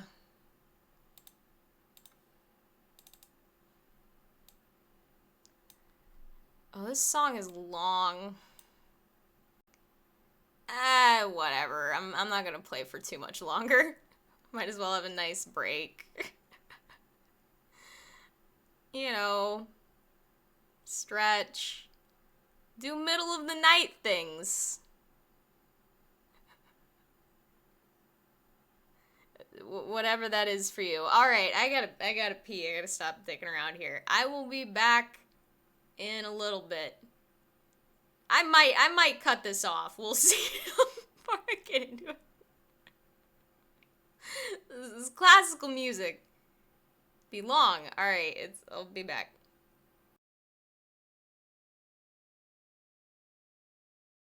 Hello. I'm sorry. That goes on for another like 7 minutes or something. I had to call it a day. My most sincere apologies to any very serious Rachmaninoff fans in the audience. I'm sure someone would be angry as all hell that I just cut that off. I never do that, honestly. I usually, I mean, when I make my own playlist, which I didn't make this playlist. This was like, well, this is actually the product of Alex and Urchak talking in chat, and then Urchak expanding upon that to give me some more shit. Yeah, I think we all get it, you know. And there's not anybody here that's gonna fucking bite my head off because I cut off some fucking, piece of classical music. So, yeah. Yeah, they tend to run a little long. That's the thing. I'm pretty sure this is the first time I played classical music on the stream, though. That I can remember, for sure. Yeah, I saw y'all doing that in chat, and I'm like, oh, that'd be fun. We'll have to do it again before I finish Saints Row, because there's a classical station, like, on the radio in the game.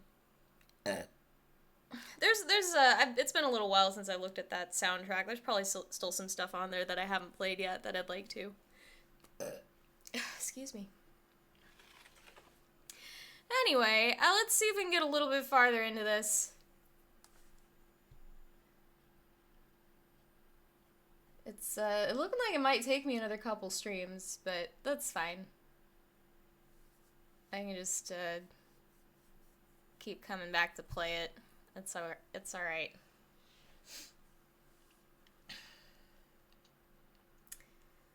I kind of need like flow activities to get my mind off shit right now. Like, I don't think of cooking like that, but I really should, because I very often get into that headspace when I'm doing it. And I'm almost always in a better mood after I've cooked something than before I started, so yeah. Like, that happened this evening, certainly. I was like not feeling streaming after the debate, and then I made dinner. And I felt better about it.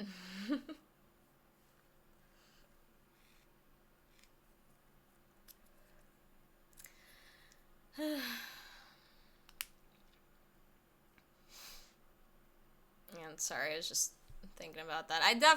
This is certainly not my best streaming performance here, but it's fine. Just kind of inebriated, starting at damn near 2 in the morning, you know. You get what you get. I don't know why anybody fucking watches me. Especially when I'm, like, just barely in it like this. Like, I don't know. I suppose I do understand it, in a way. It's just strange to think about, I suppose. It doesn't really bother me, though. Like, I feel like it would bother a lot of people, but, like, I don't know. I guess that's one of the benefits to, like, the particular sort of abuse I was subjected to as a child. Like, I basically... Like, my dad is a diagnosed narcissist, which, like, it's so rare that folks get diagnosed with this particular problem, because usually narcissists are, like, interpersonal terrorists that cause problems for everybody else and necessitate that everybody else around them need therapy, but they themselves do not go in and seek therapy because they think they're perfect. They don't think they need therapy. But through a series of events, my dad ended up in therapy and actually got diagnosed with narcissistic personality disorder. And he told me, which kind of, like, that blew my mind that he fucking would ever tell me that. I already knew, but Like I said, it's so rare for them to actually get diagnosed because of, like I said, why the fuck would they go to therapy? They're not the problem, everybody else is. So, so narcissists have boundary problems, and by virtue of that, I've struggled my entire life with knowing, like, what's appropriate with people and shit, both in a good way and a bad way. And, yeah, it's hard to say what I think is better, really, because it's led to some of my biggest mistakes and some of the most rewarding, wonderful things that I've ever experienced or done. So I really have a hard time. I got a lot of, like, double-edged swords for personality traits, certainly. Like, shit that gets me in trouble and also, really does me a lot of good, or people around me a lot of good. Yeah. But that's one thing that being raised by a narcissist will do to you. It gives you just an incredibly poor understanding of boundaries, and you combine that with autism, and I'm just like, it's good thing I'm cute, man. Like, I'm like, on God. Like, half the shit that describes me just, like, wouldn't even work in a different body. Like, just, like, I couldn't even talk, like, half the shit I talk, I feel like. Like, the only reason I can get away with being like this is because I'm just, like, 98 pounds. And nobody's scared of me.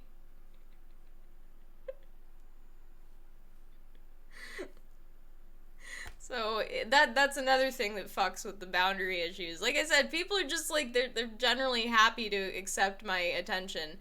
It's like, not that I've never, like, overwhelmed or irritated people. I certainly have, but yeah, it's more like people. It's hard for like, other people to perceive me as violating their boundaries. I'm just, like, generally welcome.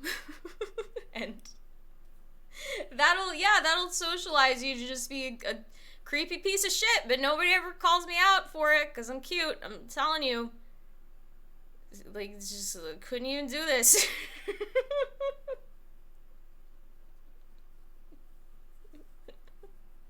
It also just, like, keeps people constantly underestimating me, I think. That's gotta be it, because, like, nothing else. Is it the accent? Like, do y'all think Southern people are stupid? Is that what it is? Like, I cannot for the life of me figure out why these fucking, like, dummies following me around think I'm stupid. Like, how hard and repeatedly do I have to school your stupid asses for you to understand that I'm smarter than you? What do I have to do? What is the barrier to you understanding the reality? Like, what? Why?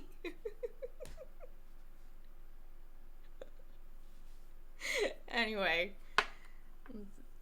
stop talking shit. I don't remember where I had the volume. We're gonna find out if it's okay. That looks kind of loud. Bring it down a little bit.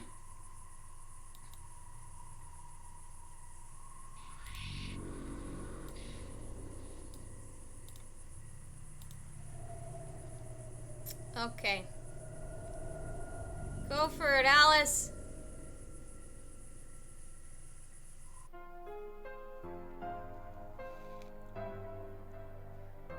What a curious little door. I wonder where it'll lead me. Yeah, both the curiosity and the issues with boundaries are both, like, very serious double-edged swords in my life. What in the whole fuck? Hey! The hell? Double person. Fuck you.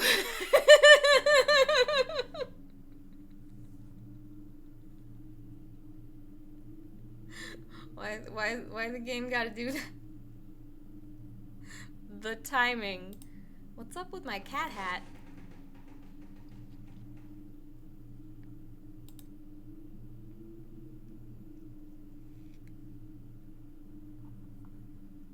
Kitty? This is not my kitty. What a weird hat.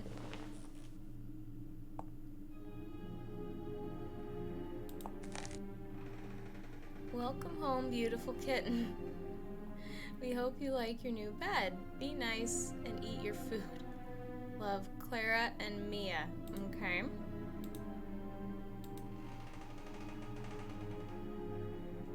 Is that my food?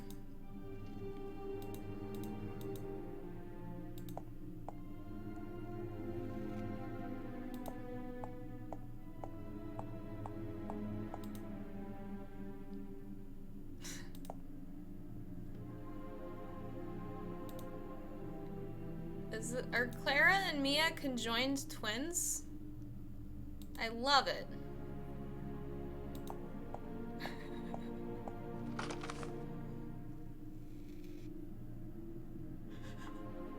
Matches to light up the darkness or just for fun? Yeah, that's about exactly it.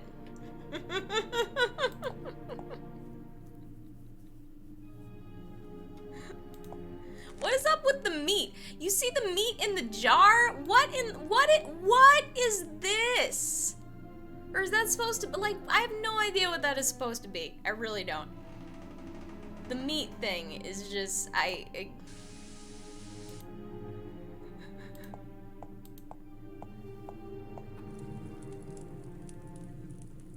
was a nice place. Oh, they're not conjoined, okay. They were just next to each other.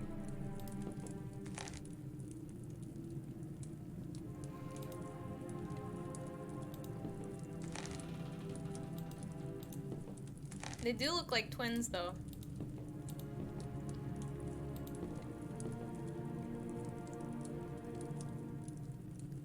Caramel sauce.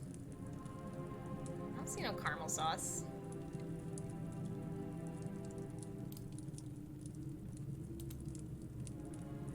Maybe it's supposed to be flan. Which, I like that shit. I actually don't even know what it's made of.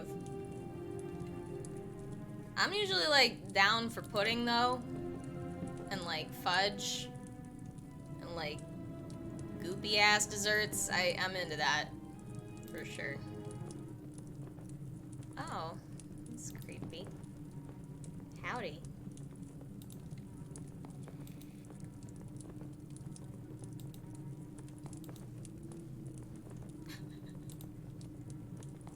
I just noticed the body. I like that just like it was like blended into the fucking background for me. Oh, it's a custard? What is that like? Do you make that with like heavy cream? Hey, the owl. Owls and cats are a bit alike. Both are curious, both like to kill mice. Okay. And both are good companions of witches. Hey, when you said that owls and cats are so much alike, I sat here thinking, you're full of shit, little girl, and then you just, like, you fucking connected those dots like a complete fucking pro and made me feel like an idiot, and I couldn't be happier about it. Like, damn.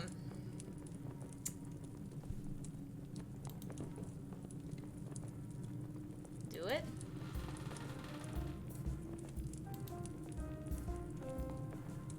Nice. Oh, eggs, that's right. I was like, what makes the custard thick? It's the eggs.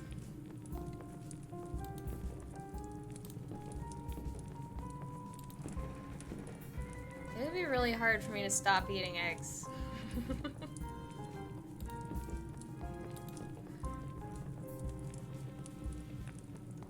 Like, I'm having a hard time right now because I'm trying to impress one vegan and trying to spite a different vegan. So I'm like really having a hard time with that.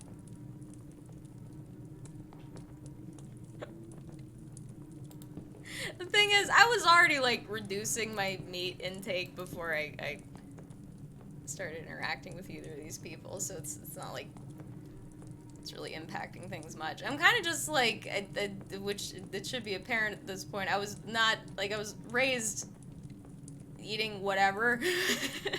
And actually my dad is definitely kind of a foodie. Both my parents cook, but if like, my dad would do more of the cooking. And he was very much like a, grill master, alpha male type. So, like, that was the kind of, you know, attitude towards meat he had. Like, to him, like, it was, like, he would love getting, like, big, stupid, thick steaks and going outside and cooking them. That was, like, the height of joy for my dad, seemingly, whenever we were celebrating a holiday or, you know, whatever. That's what he wanted to do. So yeah. I'm kind of just sort of undoing some of that programming. Because, like, if nothing else, like, I do have a hard time with, like, I don't know how to put this, really. Like, I think there's plenty to be concerned with, ethically. Oh, shit. With how meat is produced, for sure. Not even, oh, this is all creepy before I even took the crazy pills, Jesus. Not even just with how animals are treated, which is often really awful in, like, factory farming situations, which is most situations when you're talking about meat production. Shit is just terrible for the environment. Like, the amount of, like, water and resources that it takes to, you know, generate, like, a cow for meat. Just everything that goes into that, and how much waste it produces, like the methane and the other, like, chemicals and byproducts, that shit. That's really, that's kind of most of what was motivating me.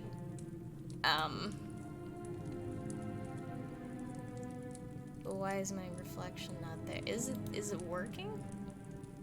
It looks like, oh no, it is. Okay, I see. I see the fucking, like, an ankh, a couple pentagrams, and an eye.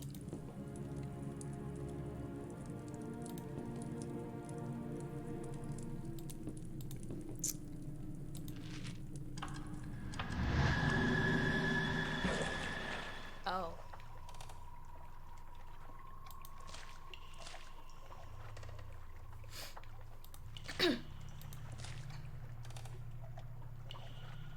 You're a clever little baby. You took your placenta with you.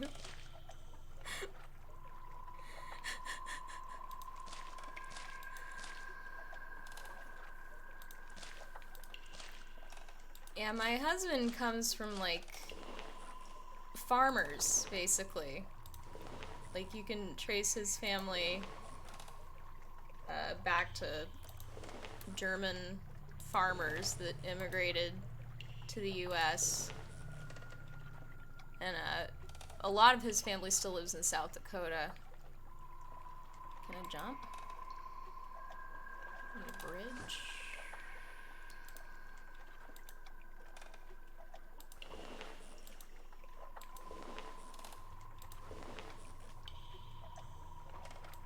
What happens if I take the crazy pills up here?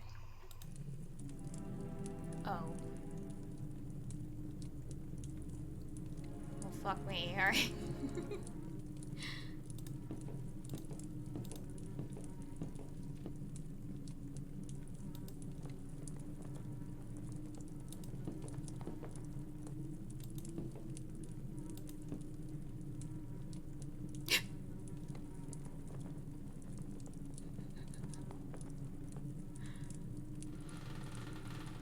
Oh, he's a trumpet player, I guess. Antonio the Greatest. Oh, your internet went out? And only on your computer, making it a bit spooky, I see. Interesting. So, like, you were still connected to your Wi-Fi, like, on your phone and shit? That is fucking weird, actually.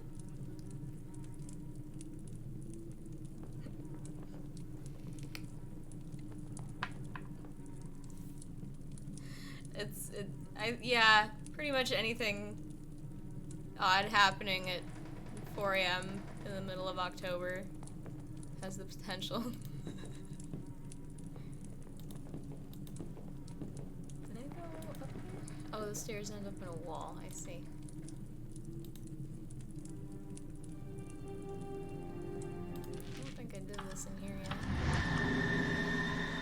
Oh.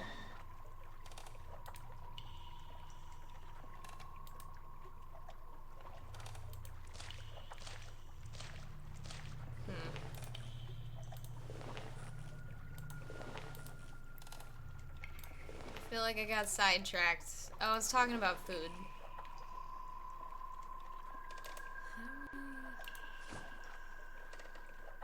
Oh.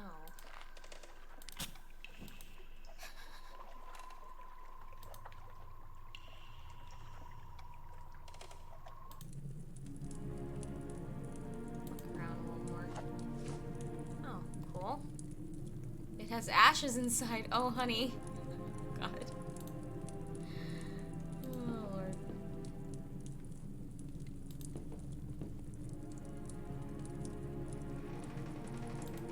This shit is making me want dessert, which is honestly really rare for me.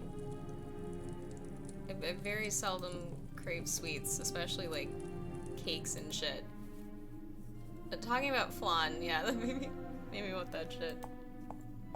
I was gonna say that I don't really have a problem with like ethically, in theory, with like how the relationship we used to have with farm animals. Not so much the killing part, but like eggs, for example. It's like, it's not like these chickens are gonna go like chill in the wild like these like domesticated like chickens. Like they're not fit to be like to like run free in the wilderness anymore, you know? And if like if they can have like a decent existence like on a farm with like eggs, and we're not doing anything shitty to them, and like, you know, like that doesn't have to be shitty. That's basically what I'm saying, is like that relationship that we have with the animals that we domesticated does not have to be shitty. I certainly understand like arguments against a lot of the ways we, you know, acquire like milk and eggs from these animals. That's horrible. I'm not trying to justify that. I'm saying like I'm relating this back to like how my husband and his fucking ancestors at this point like how they had relationships at like in their farms with these animals. That does not strike me as fucking horrible. And like I said, it's like what is a cow gonna do? Like, what are cows gonna do, man? Like, we ruined them. Like, that's you know, it's sort of I did a whole stream about dogs not too long ago, and I gave this little speech about how we're like obligated to care for dogs because we're the ones who made them this way, this like inept in the wild and like dependent on us, basically, like in this, you know, sort of symbiotic kind of way. At least at first that's how it was. Like we needed each other. Like that's how that relationship developed, and how dogs became domesticated, and now they're like they're goofy perma puppies, and they can't go out and be wolves anymore, so we have to take care of them. And I kind of feel that way about all these animals we domesticated.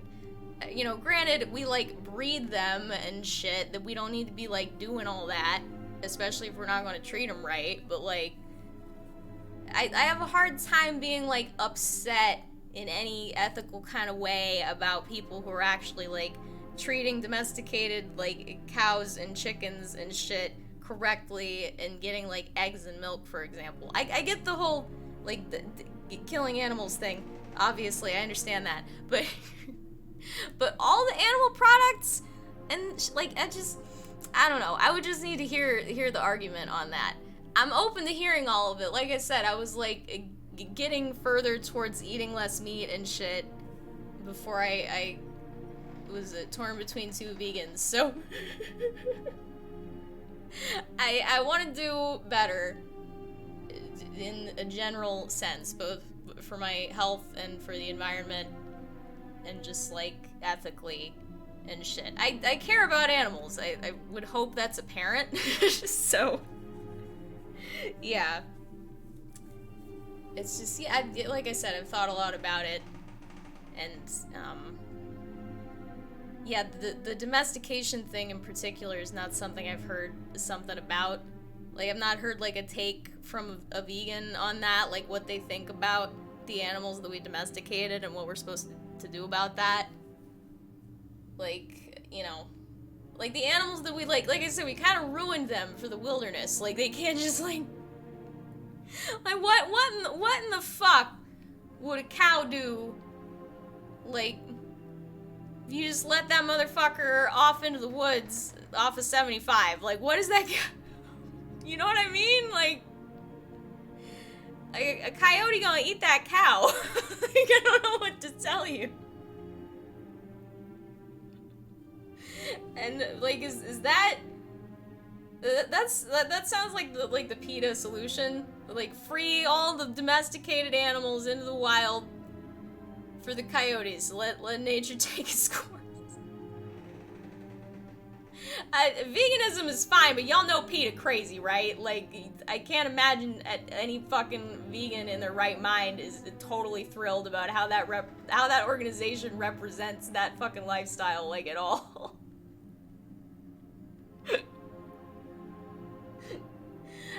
Anyway, that's about all the intelligent thoughts I had on that at the moment. I'm a little drunk, sorry.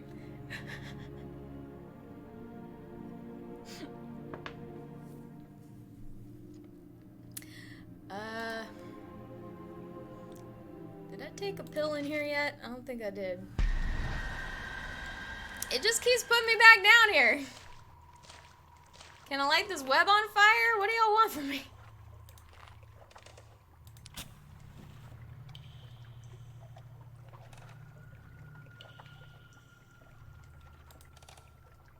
Sometimes things just don't work.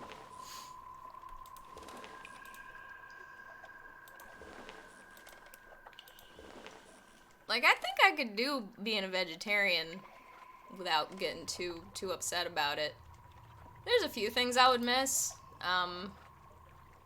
In particular, like, cured deli meat. Like, salami and capicola. All that shit. I really like that shit. A whole lot.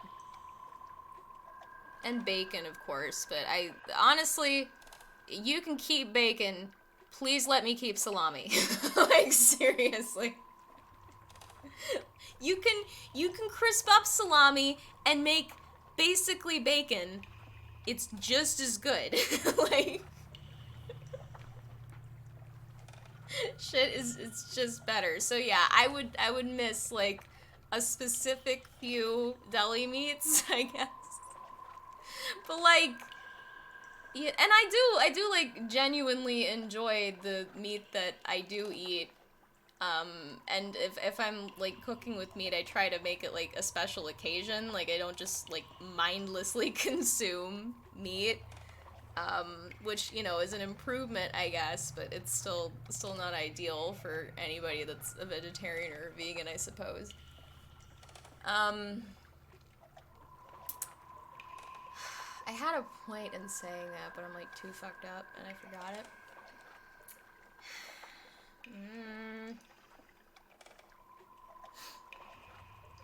I was talking about the things that would prevent me from being either vegetarian or vegan.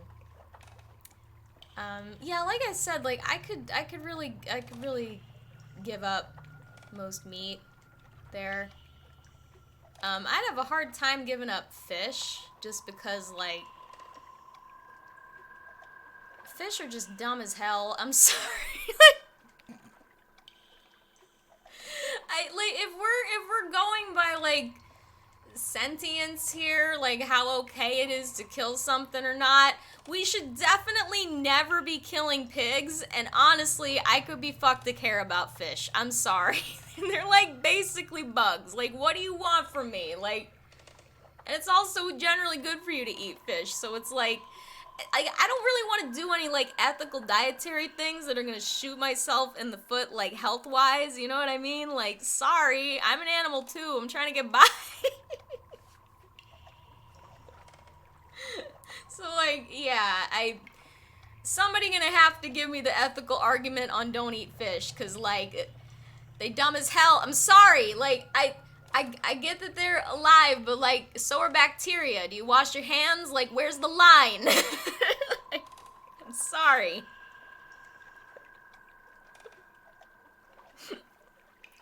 And as for the, like, actual, like, all the animal now, I want to know how y'all feel about honey. Can y'all find a way to fucking, like, tell me how you feel about honey? Because, like, I've heard vegans get into arguments about that shit, and it's hilarious. Like, I want both of y'all's honey takes. Like, find a way. Because, like, to me, it's like, as long as you're not doing nothing funny or mean to the bees, they're just making that shit anyway. Like, you don't gotta do nothing. Like, you just got, like, you know? Like, are we abusing bees to get honey? Because, like, to my knowledge, that's not how that worked. But, yeah. And I really love eggs.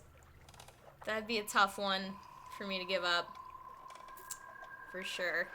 I do love eggs. And holy shit do I love cheese. There's nothing you can say to make me hate it. Like, I know it's gross. Like, seriously. Like, you think through it for even a second, and it's just awful. But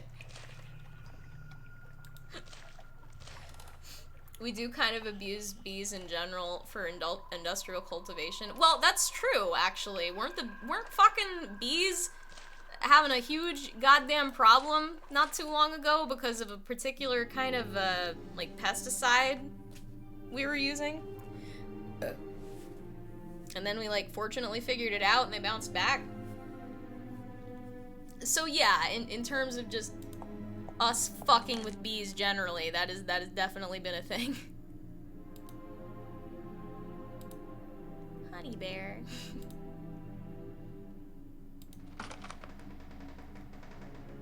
Baking soda.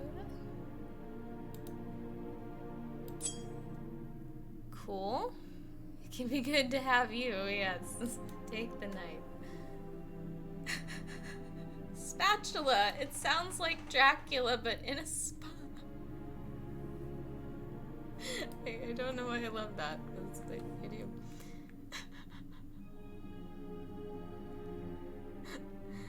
Yeah, there were a few guesses as to why the colonies were collapsing, and all of them involved humans. I see. Yeah, last I checked on it, it was a, like, pesticide-related thing. Which, yeah, you know, industrial agriculture generally has a pretty shitty effect on the environment and the way we do it. Which, like, that's kind of the thing, is, like, what I was saying about, you know, the way we used to do this shit, I don't think was super duper problematic. I really don't. It's really just, yeah, once you introduce, like, basically, I guess, capitalism into the situation, that's the problem. Because, like, Nick's family was, like, these folks were, like, self-sustaining little, like, German towns, basically. Different groups of immigrants had different ways of coming to America and establishing themselves. And it's not novel for a particular group to, like, come in and make their own little community, but German people, at least the ones that moved to South Dakota and around that area, they had a habit of, instead of like moving into an existing town and establishing like a little German town area, like you would have like a Chinatown in a particular place, like a larger city, they would go and start their whole own little town that was just totally self-sustaining, and they were farmers, so they could do that shit. So that's my husband's lineage. he was from these folks, and a lot of their like general ethical vibe is from that kind of place of, you know, I should really think about this more before I go rattling off too much shit about it. I should ask him about it too, because I think he'd be able to put it better. Basically, the idea that, like, these things are things that you earn, and if you know, don't put in the work, you don't get to enjoy the fruits of your labor. So that's kind of part of it, and that's why I've been trying to treat meat as like this like special thing that I don't want to eat all of the time, because it's, to me, it's like, humans didn't evolve to be eating meat every day. That's very strange. And the folks who, you know, are largely responsible for making us as fucking fat as we are doing a whole lot, chemically, psychologically, and otherwise, to trick us really into eating these foods that we're really not, you know, not designed as in like a godly kind of way, but in a biological sense. We weren't designed for this shit. It's like, you know, it's got a lot of like drug-like effects, really, if you like look at the neuroscience on that shit. That's legit. You hear a lot of like vegan propaganda. Sorry, it does exist. People just like they use this like incredibly emotionally salient language, and I think that they think that makes them sound more serious, but it just makes people roll their eyes at you. Like when you like compare cheese to heroin or something, like, stop it. I get what y'all are trying to say, but it's just not exactly what's happening there, and it would maybe be better if we could explain it differently. Because I get what people are trying to say with that shit, it's just not like that. Yeah, I stopped having smart things to say about this like 5 minutes ago. I'm gonna stop. It's like I said, it's a topic of interest. I've spent a lot of time thinking about it. Yeah, it's something I've been concerned with forever, really. The book that got me into grad school the first time was called In Defense of Food by Michael Pollan. And, yeah, it probably still holds up pretty good. That science moves kind of quick, so I'm sure some of it's outdated, but he made a lot of good points that, you know, weren't gonna be disproven with, like, a couple studies, so I imagine it still holds up.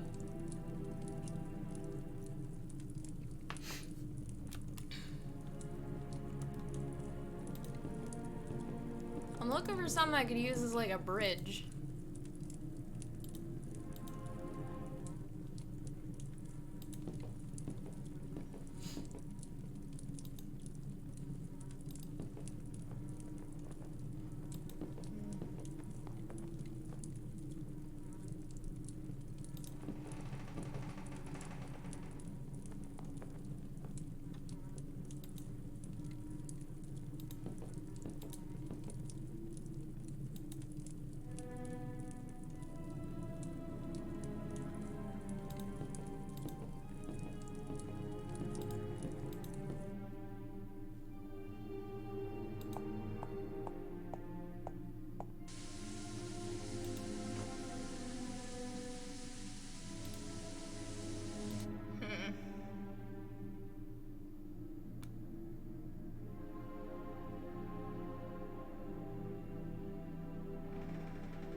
this gonna dump me into the well too?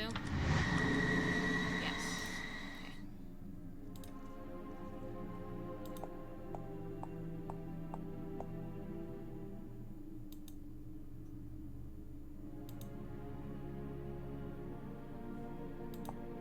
Okay. Oh, what? Okay. Okay.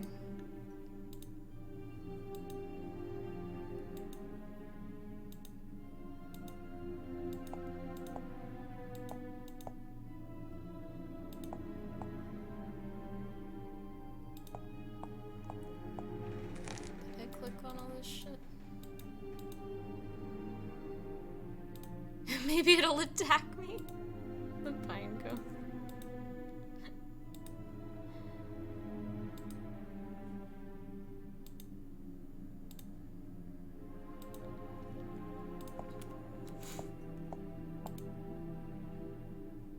Yeah, that's what got me working in a fucking taste lab. Like, I was just, like, that interested in food as, like, an entity that got that deep into it. And, yeah, I did, like, obesity research for a couple years there. That's mostly what I was doing there. Like, I know way more about, like, nutrition and obesity and, like, the psychological mechanisms of eating and shit way more than I know about taste physiology, which is predominantly what that lab was concerned with. But I was in there working on like a collaboration that he had with this couple doctors overseas, and it was just sort of a black sheep project in that lab.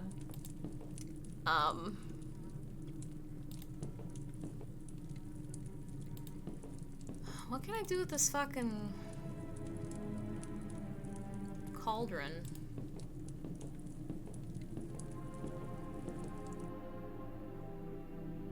Put water in it?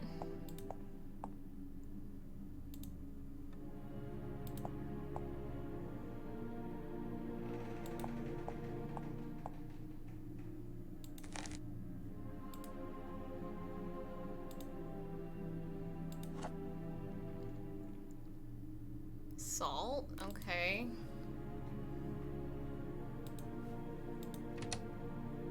There are a lot of... What the fuck? Okay. There are a lot of things that I would be eating more of if I just excluded, like, meat and eggs from my diet. Like beans, for example. I fucking love beans, and I still don't eat enough of them. Because I usually only eat them when I'm cooking. I mean, that's not necessarily true. It's just a lot of places have, like, I live in the South, and there's a lot of, like, terrible beans. Like, I've never had baked beans that were worth a shit. They're always just, like, syrupy sweet and otherwise really bland and just not my thing. But if you're talking about anything other than, like, an American or barbecue restaurant, like, pretty much every other cuisine on the planet is doing beans better than Americans. Like, honestly. Like, red beans and rice is great. Any kind of black beans are great. Pinto beans are awesome. Refried beans are usually dope. There's usually, like, a ton, like, a lot of, like, good bean recipes, unfortunately, are not themselves vegan, but you don't really need that shit in there for it to be good.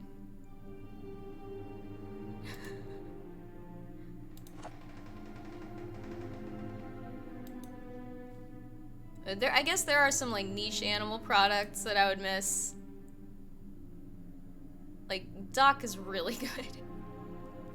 And duck fat is fucking amazing. I don't know if it's, like, uniquely amazing, though. You know? Or, like, butter. I like butter a lot. But I don't know if it's, like, uniquely good, you know? A lot of the only reason I like a lot of this shit is just because, like, it's what I'm used to, I'm sure. Just, you know, I just know that by virtue of the fact that if I grew up in Australia, I probably wouldn't think Vegemite is so gross. Or like, oh my god, this fucking mooncake I had recently. These things are so popular in China during this this festival, I think like a Midsummer Festival or something like that. I can't remember. They're so popular. There's a fucking mooncake emoji. Like, people fucking eat the hell out of these things. Me and my husband both couldn't even split one. We got like 2 bites into it each, and just like, it was so nasty. And it's just like, clearly other people really like these. You know? So it's probably not that it's just like objectively shitty. It's just that I wasn't raised around that. It's not my thing. You know? But like, you can train your palate to be into or not into certain things. You know, there have been times in my life where I like drank less soda and I would go to drink it and it would just be entirely too sweet. Like, your palate can really adjust very quickly to changes like that. So that's not really a deterrent. Honestly, I'm kind of itching to do some, like, major dietary changes. Like, I've been wanting to do that. I've just, like, had a bunch of shit on my mind for the entire year. So, like, it's been kind of an impediment, but I actually have this, like, food allergy test or like food sensitivity test thing that I need to like prick my finger and send some people some blood to do for me, so I can find out if I've got any like problems with stuff. And yeah, once I get those results back, I'm gonna want to fucking do some big changes there. Which I think mostly will just involve me cooking more, honestly. I hope I don't find out I'm like sensitive or allergic to anything I really like. That would suck.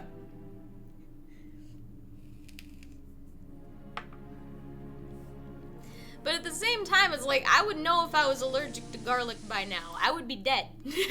So, like, there's, you know, I definitely am not that allergic to anything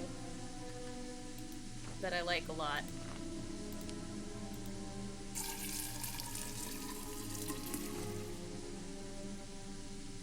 Oh. Okay, there's a fire. Y'all want me to cook something? Cook this, like, goofy looking potato y'all gave me?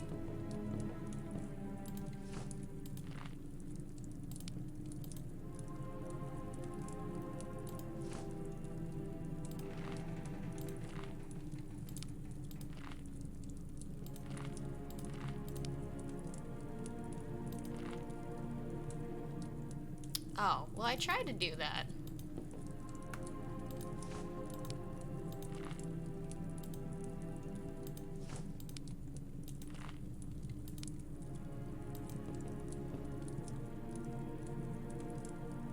Okay.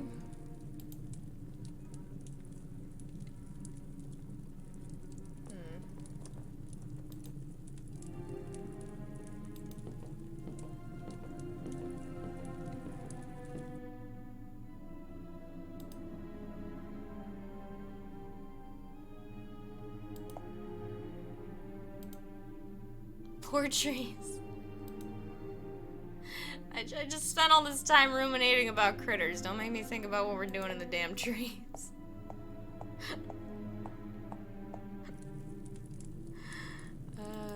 Could I go up here? Right.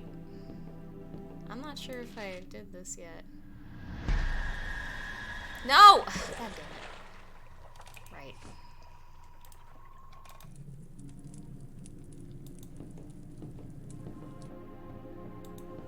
Did I go up here?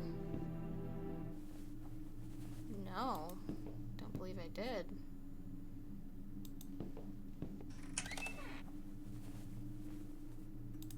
Hey, didn't my cat say he'd be in a golden cage? Meow. My beloved friend. Kitty.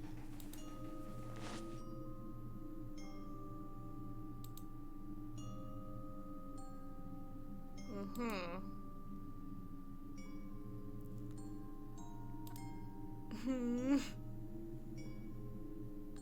don't trust this shit.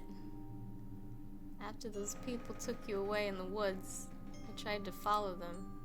But after a while I got lost. My senses were too weak to track you. Tried to catch some food to recover, but something happened. Somebody took me and put me in this cage. I will open the cage.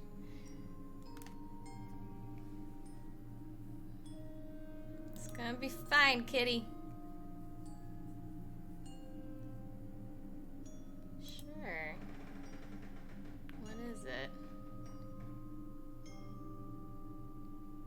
Yes? Yeah, you told me to take the medicine to find you.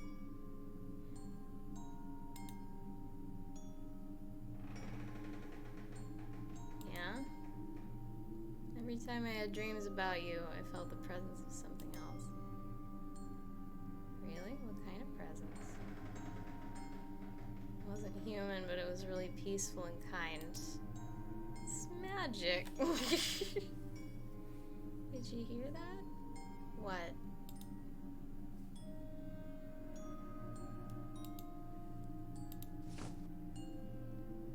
All right, I used the key on the door. That's right. I'm starting to lose my faculties. Oh! Okay. Oh, that's excellent. Nightmare fuel. That's good. Good. Fucking foxhead. Jesus. Oh, hello.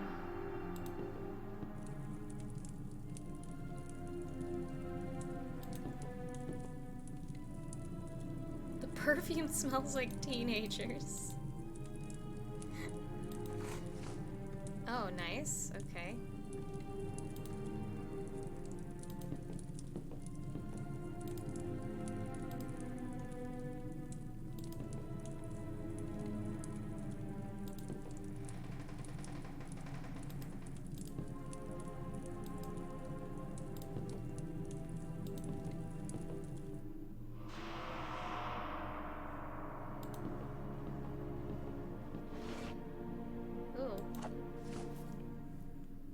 Aha, alright, cool. Okay. I thought I had tried to pick up that broom before, fuck me. Oh boy. Oh, they are conjoined. Oh no, somebody sewed them together. Oh god. Of course, right. Where's your head? My head? Right here. Who would ever believe us? Yeah, what are you talking about? Fran Bow, that's your name, right? And your mom and dad died tragically. Very brutal, right? And now you really want to know who killed them, right? Now, how do you know? Slow down. How's it you know all this? We just know. We have to. We're part of this world. But don't be sad. Bad things happen to all of us all the time. I feel lost.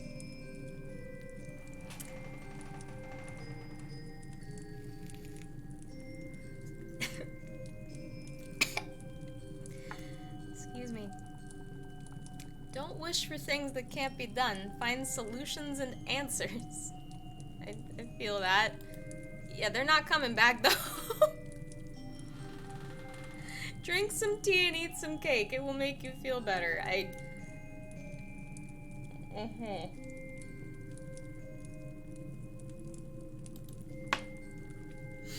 It's odd the way I came here. This conversation makes me confused. You haven't asked about your cat yet. 'Cause I found him.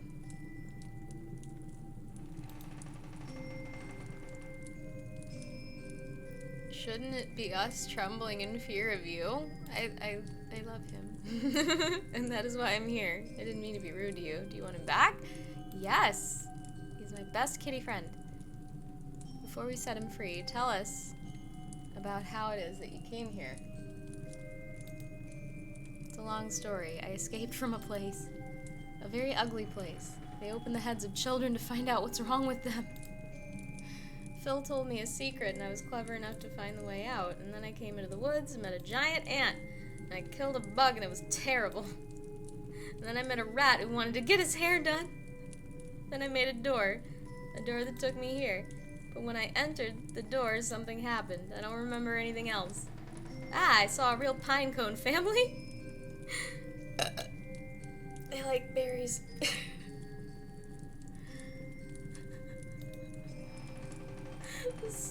It really is it is really just like a fucked up Alice in Wonderland kind of thing, isn't it? More so than Little Misfortune was, even. That felt more like an Odyssey of sorts, but this is not that. Oh, she's 10. I thought she was a little bit younger. You're 16. Much older than you, so you have to obey us. You can't tell me what to do, cunts. Haven't even asked our names. It's Clara and Mia, right? You shouldn't wander around the house without permission. Y'all bitches kidnapped me and tried to turn me into a cat. I don't know who the fuck you think you are. Are you stupid? A stupid little girl with no family? Y'all some bitches. Oh, honey. Get in trouble if I'm crying? What is this? Oh, if you don't do exactly as we say, you and your cat will die. Do you understand? You don't scare me.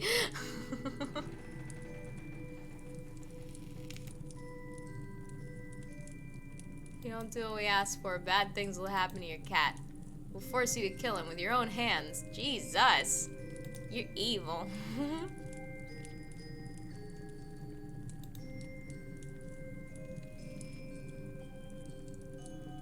Magic is magical.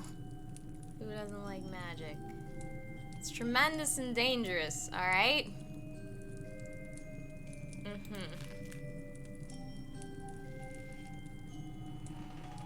Do it yourselves? Question mark? Cunts? Question mark? We can't do it. It would kill us. You see, we weren't like this before. We used to be two different people in two different bodies. But how? How'd that happen? One night, a long time ago, something appeared in front of us. We thought it was an angel, but it was not. He decided that we should spend eternity together. He cursed us to be like this. We never understood why. We have a spell to bring him back. But we'll do that later when we're not attached to each other anymore. And show him that he's powerless and he will regret it. I'll try my best.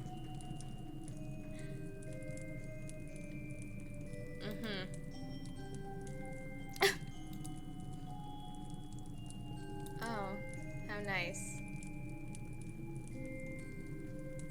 Whatever.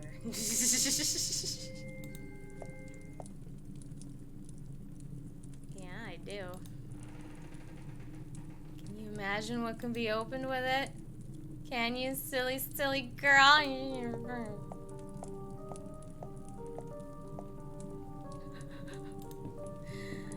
That's some shit I have a really hard time imagining. Having a conjoined twin. I don't... Like, holy shit, dude. I've watched a couple, like... either, like, portions of documentaries or entire documentaries about conjoined twins before. It's some wild shit. I was trying to sweep... Chokel? What's a chockle? Chockle?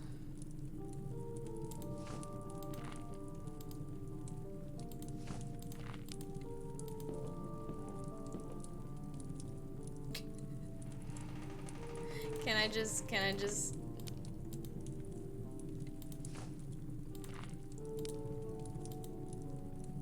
No?